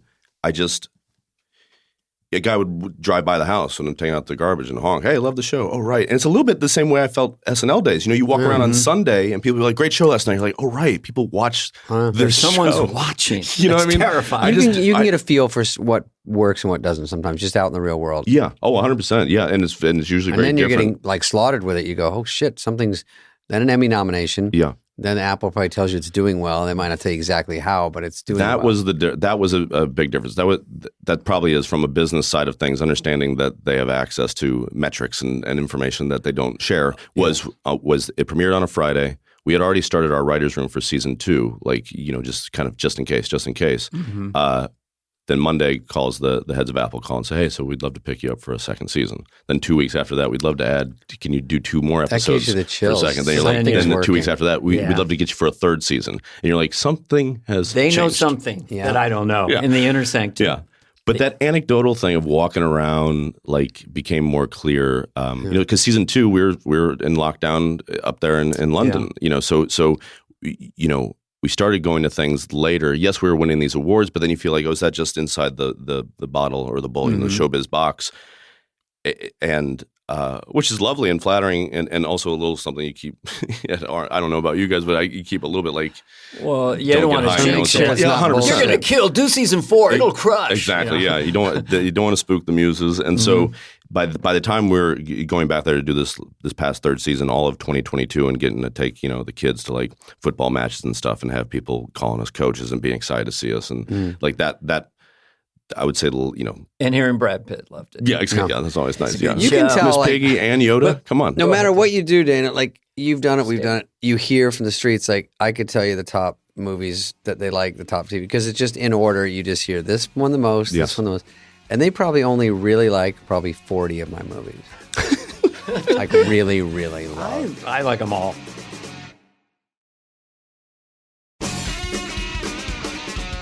I want to ask you a question. So you come on.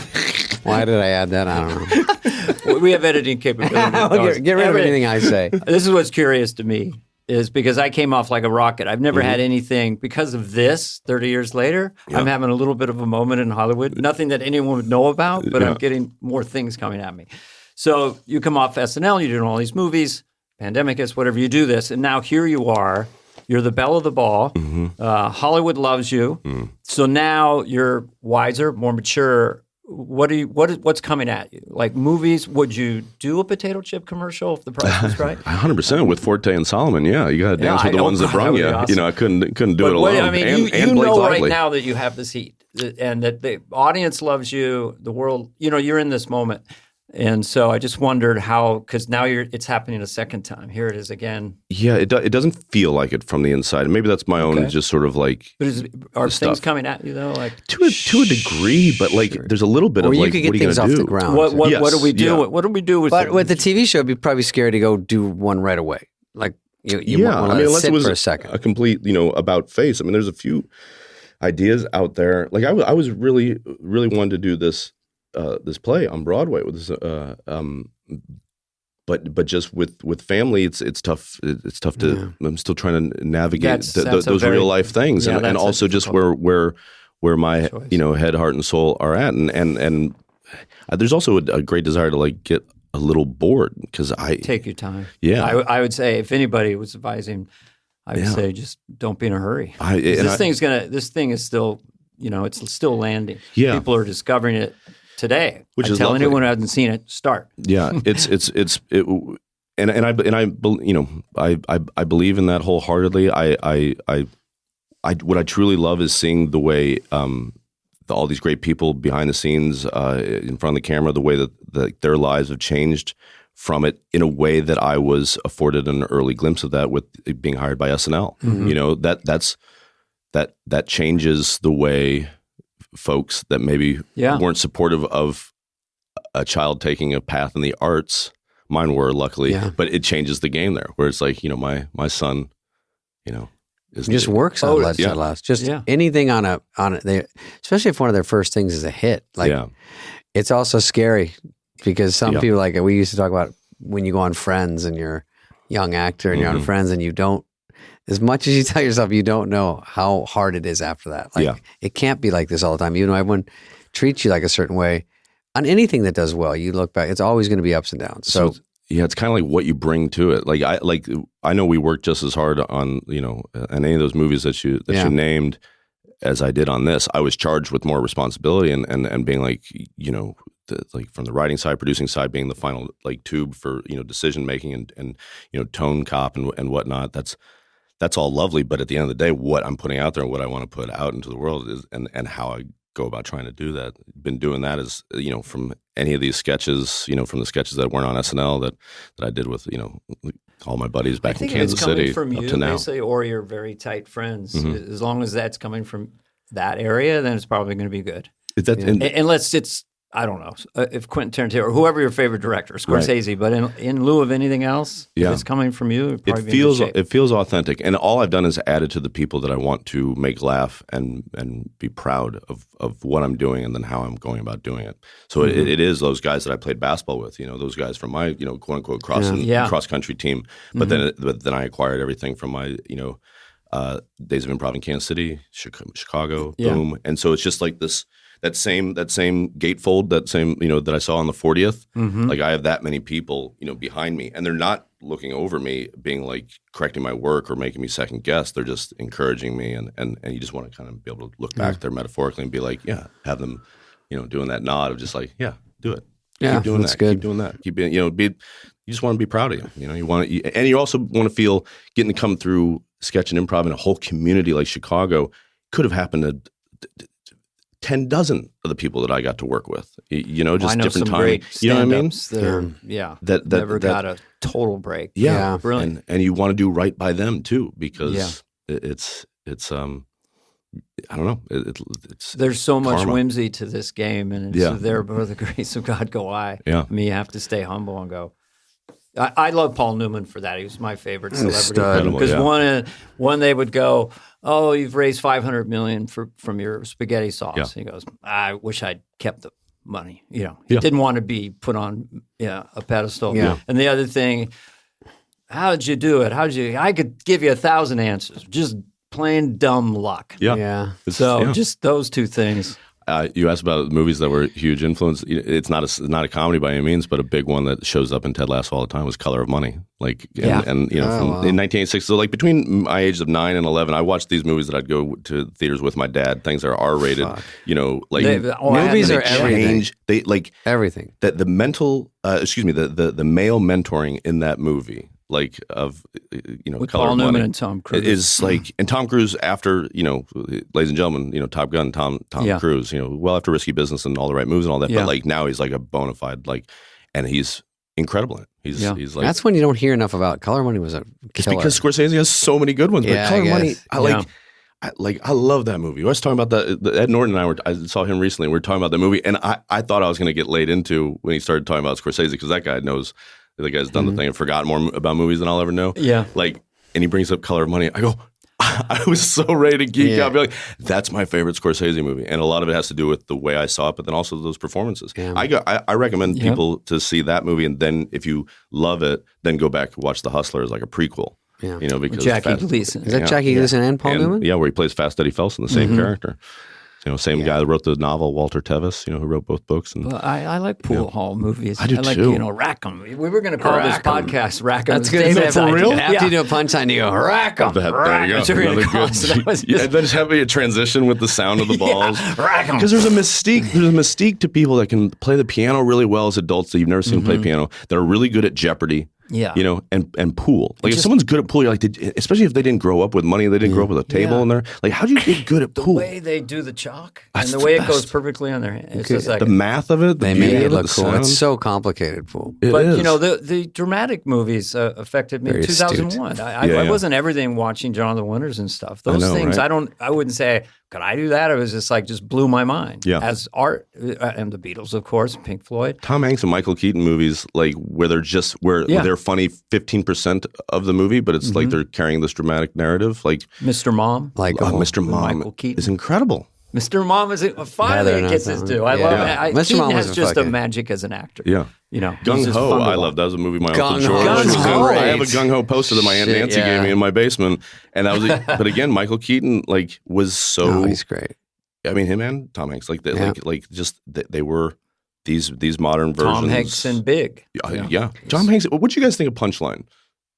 I mean, that was your world. We knew someone who trained him. Barry Sobel was a stand-up. I thought Tom did a great idea. I mean, he did a great job. Yeah, it's such an interesting having. I guess one that we could talk about altogether is Studio 60. When someone makes a film or television show about your world, we're very blessed to have a bunch of the football soccer community having taken us under their wing and embraced us in a way that again we weren't jockeying for, but the fact that we got it authentically and organically really floats our boat. Yeah, we're very, very pleased about that. It's hard to make a movie about stand-up, know. I think Distance Running, there's never been Chariots of Fire, not really difficult to capture that. I think usually there is the meltdown and then the mic feeds back.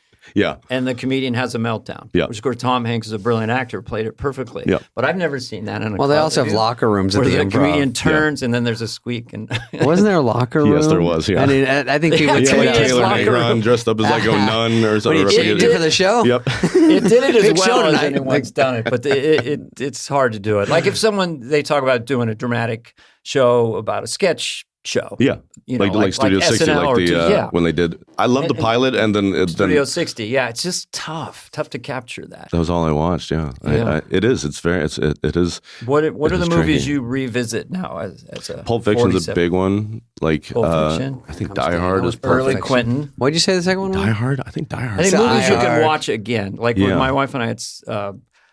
We watch a lot of Redford. All the President's Men. Of course. We watch 3 Days of Condor. Yeah. Butch Cassidy and Sundance Kid I showed to my sons 6 months ago. Yeah. Unreal. This is awesome. It's really fun. You have all that ahead of you. How old are your kids? Otis is 9, Daisy's 7. Yeah. So is he asked for Saving Private Ryan yet? Not yet. No. But I do show them. Ryan. I remember my dad taking me to see Beverly Hills Cop in the theater. I saw that movie in the theaters with my dad. Not supposed to. F words all over the place. Nudity. You never forget that. And never forget it. And it made me. I wanted to be Eddie Murphy so bad. So bad. I and more so than like Chevy Chase and Fletch. I loved Chevy Chase, but Axel Foley really like knocked my socks off in a way that still does when I rewatch. And they're coming out with a new one, right? Or is that? I guess, but we'll see what happens. Yeah, but at least we got that.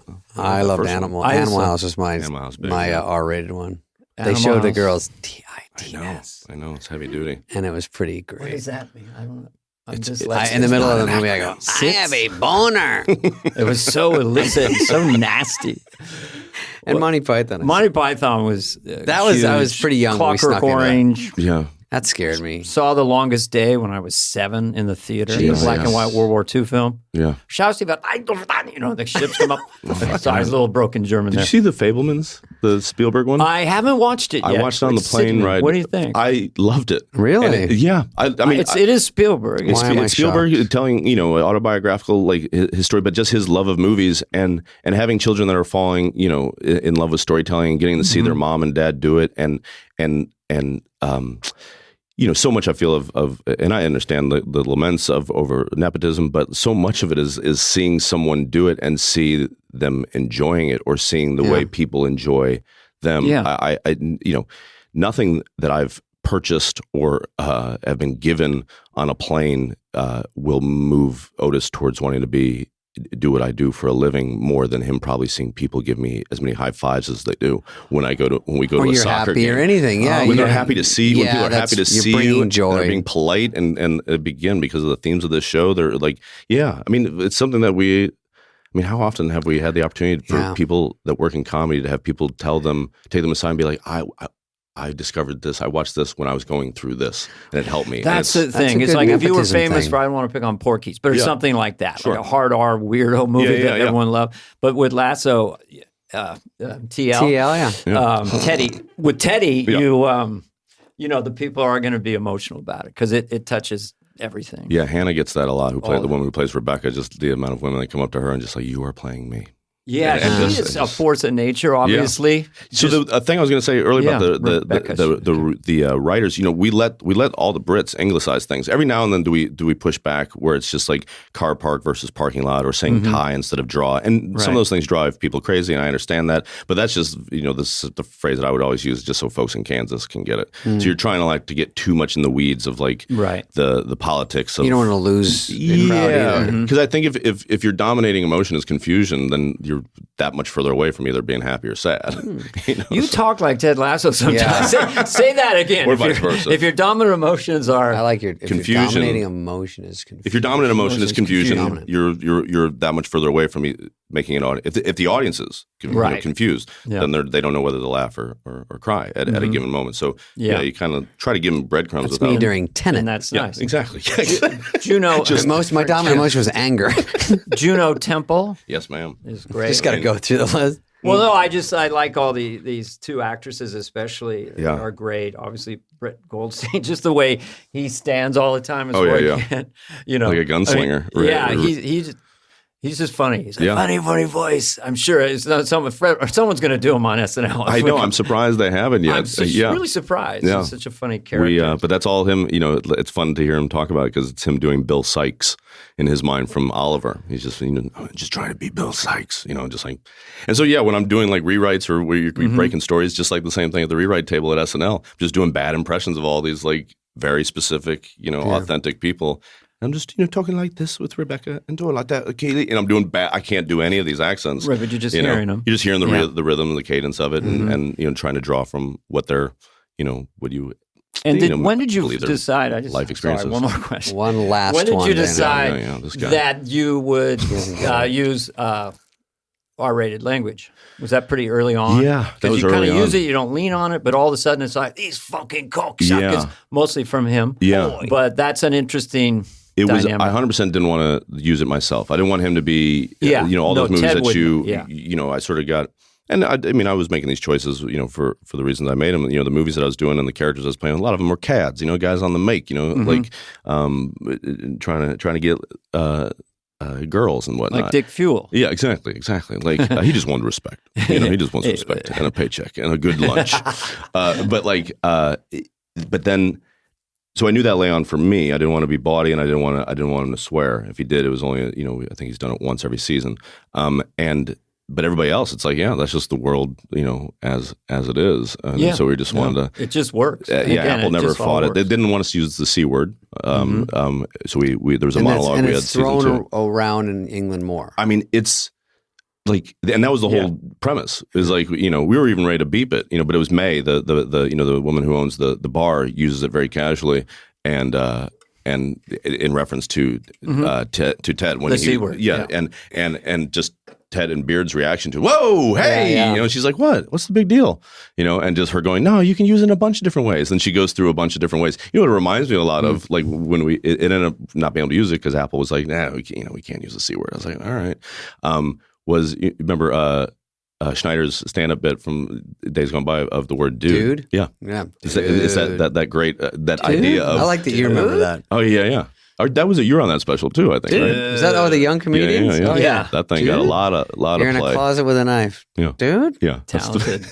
Rob has some really good rhythms. Dude. No war. I mean, come on. I didn't know it was BYOT. I didn't say it on the ticket. Hi, Rob.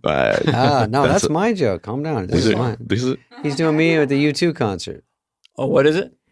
Bono's yelling, "No war." No war. I'm saying no more. You're saying no more. What is he saying? War? Sorry. I don't know. I didn't know who the fuck is singing. I'm supposed to read his lips. Am I booging you? Am I boog? I don't mean the booging you. Didn't mean to boog you. That's a bad Bono. What's your brain candy? When do you want to calm down? What do you do? Take a walk? Do you watch I do. You watch the best of David Spade? Yep, still. Do I have one? If you don't, you do now. I do. I'll play. The last few years has been pinball was one for a while, but those are tougher to move around, right? Mm. So playing video games, like playing Fortnite with like friends, and just turning my brain off and just focusing on that. And then a thing that I got into over the last I'd always been into it, but over the last 6 years basically, was like magic, like just shuffling cards. I just find it very meditative, and a lot of times when in situations where I have to do as much, listening and thinking as I do talking, I'll usually have a deck of cards on me because it'll keep me from, pulling out my beer. Yeah. You just practice shuffling. And or just kind of like doing like little sleight of hand moves. And I don't really perform magic for anyone. I'll do it for like friends after a couple beers, or like my kids if there's just like a deck laying around. But I've never been one to be, hey, you want to see a trick? I haven't. What do you do to relax, David? I don't know, actually. I haven't been relaxed in 30 years. See, I envy that. I wish I could. I know before I die, I know I will dedicate more time to like trying to play the piano. I've done it throughout my life, and then something always, but it's just that desire to want to run before I can even crawl. Yeah, it's so hard. Piano's tough. I have an electric piano too. I'm just banging on it all the time, but I don't, But the guitar, if you get nylon strings, get a small guitar, just learn. Because it doesn't rip up your fingers. Yeah, before you get the calluses. So you get a clear note rather than it's all mushy. Yeah. Learn 5 chords, G, C, D, E minor, and then you can play 100 songs. Yeah. No, but it's really simple. It's mostly the right hand. Is Smoke on the Water still the go-to one, or is that too old? That aged you so hard, Spade. I don't even know what it is. No, that's a Deep Purple, isn't it? I'm young. Don't act like you don't know what Smoke on the Water. Don't make me the old guy. You probably know what it's about too. I would do Come Nirvana. Come and get some? As you come, get some. I got come as you are. I mean, I've always loved Nirvana. I was right in the sweet spot. Yeah. Me too. And I was older, but still thought they were brand new. But I listened to them a ton before doing this season for one reason or another. And and Otis was playing guitar. Him and Daisy take these like lessons, do this thing out here called Kid Row. Oh, okay. It's lovely. It's like School of Rock, but they just call it when a different you're young, name. you learn so much better. And I bought I'm left-handed, even though I don't play guitar, but I would play air guitar left-handed. Like McCartney, so I bought, yeah, exactly, or Kurt Cobain. So I bought like a guitar and Otis and I took a lesson together. He was already better than me, and I was slowing him down. And I'm just like, even playing Smells Like Teen Spirit, so hard. So difficult, and then even if you play the simple version of it, like it hurt my fingers. I couldn't drums are a much more natural fit for me. I have better limb separation. You could also get a maple neck Strat and have them. That's a bird. David, this is inside baseball. It's a Strat.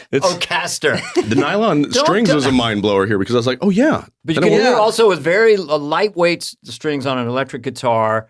You could play bar chords with that. Really, but it's simple. Still hard. Yes, it's like Teddy. It's impossible. Even people that just do it noodling around make it look so easy. It's next time we hang out, I'll show you a couple. I'll show you just a D chord and then a bar. Just bar, 3 notes. I'll bring a pinball and then machine. You'll be like, I'll take a nap. We have a little farm up north, and I want a room with pinball machines in it because. It's worth at least having one. As a kid, they were huge. I've not played it in a while, and a pool table. Jason Sudeikis was our guest today, and he, in summation, it's the left brain. Lived at Burger King. He's one of Kansas's favorites. He had a very small room at the Paramount Hotel. A small room. We don't normally sum up. His next thing is going to be something with low pressure. He might remake The Godfather or something. Yeah. Our guest has been Jason Sudeikis. You were great. I saw your car is murdered out, by the way. Not bad, huh? Yeah, not bad, guy. I wanted to look, like a Batmobile.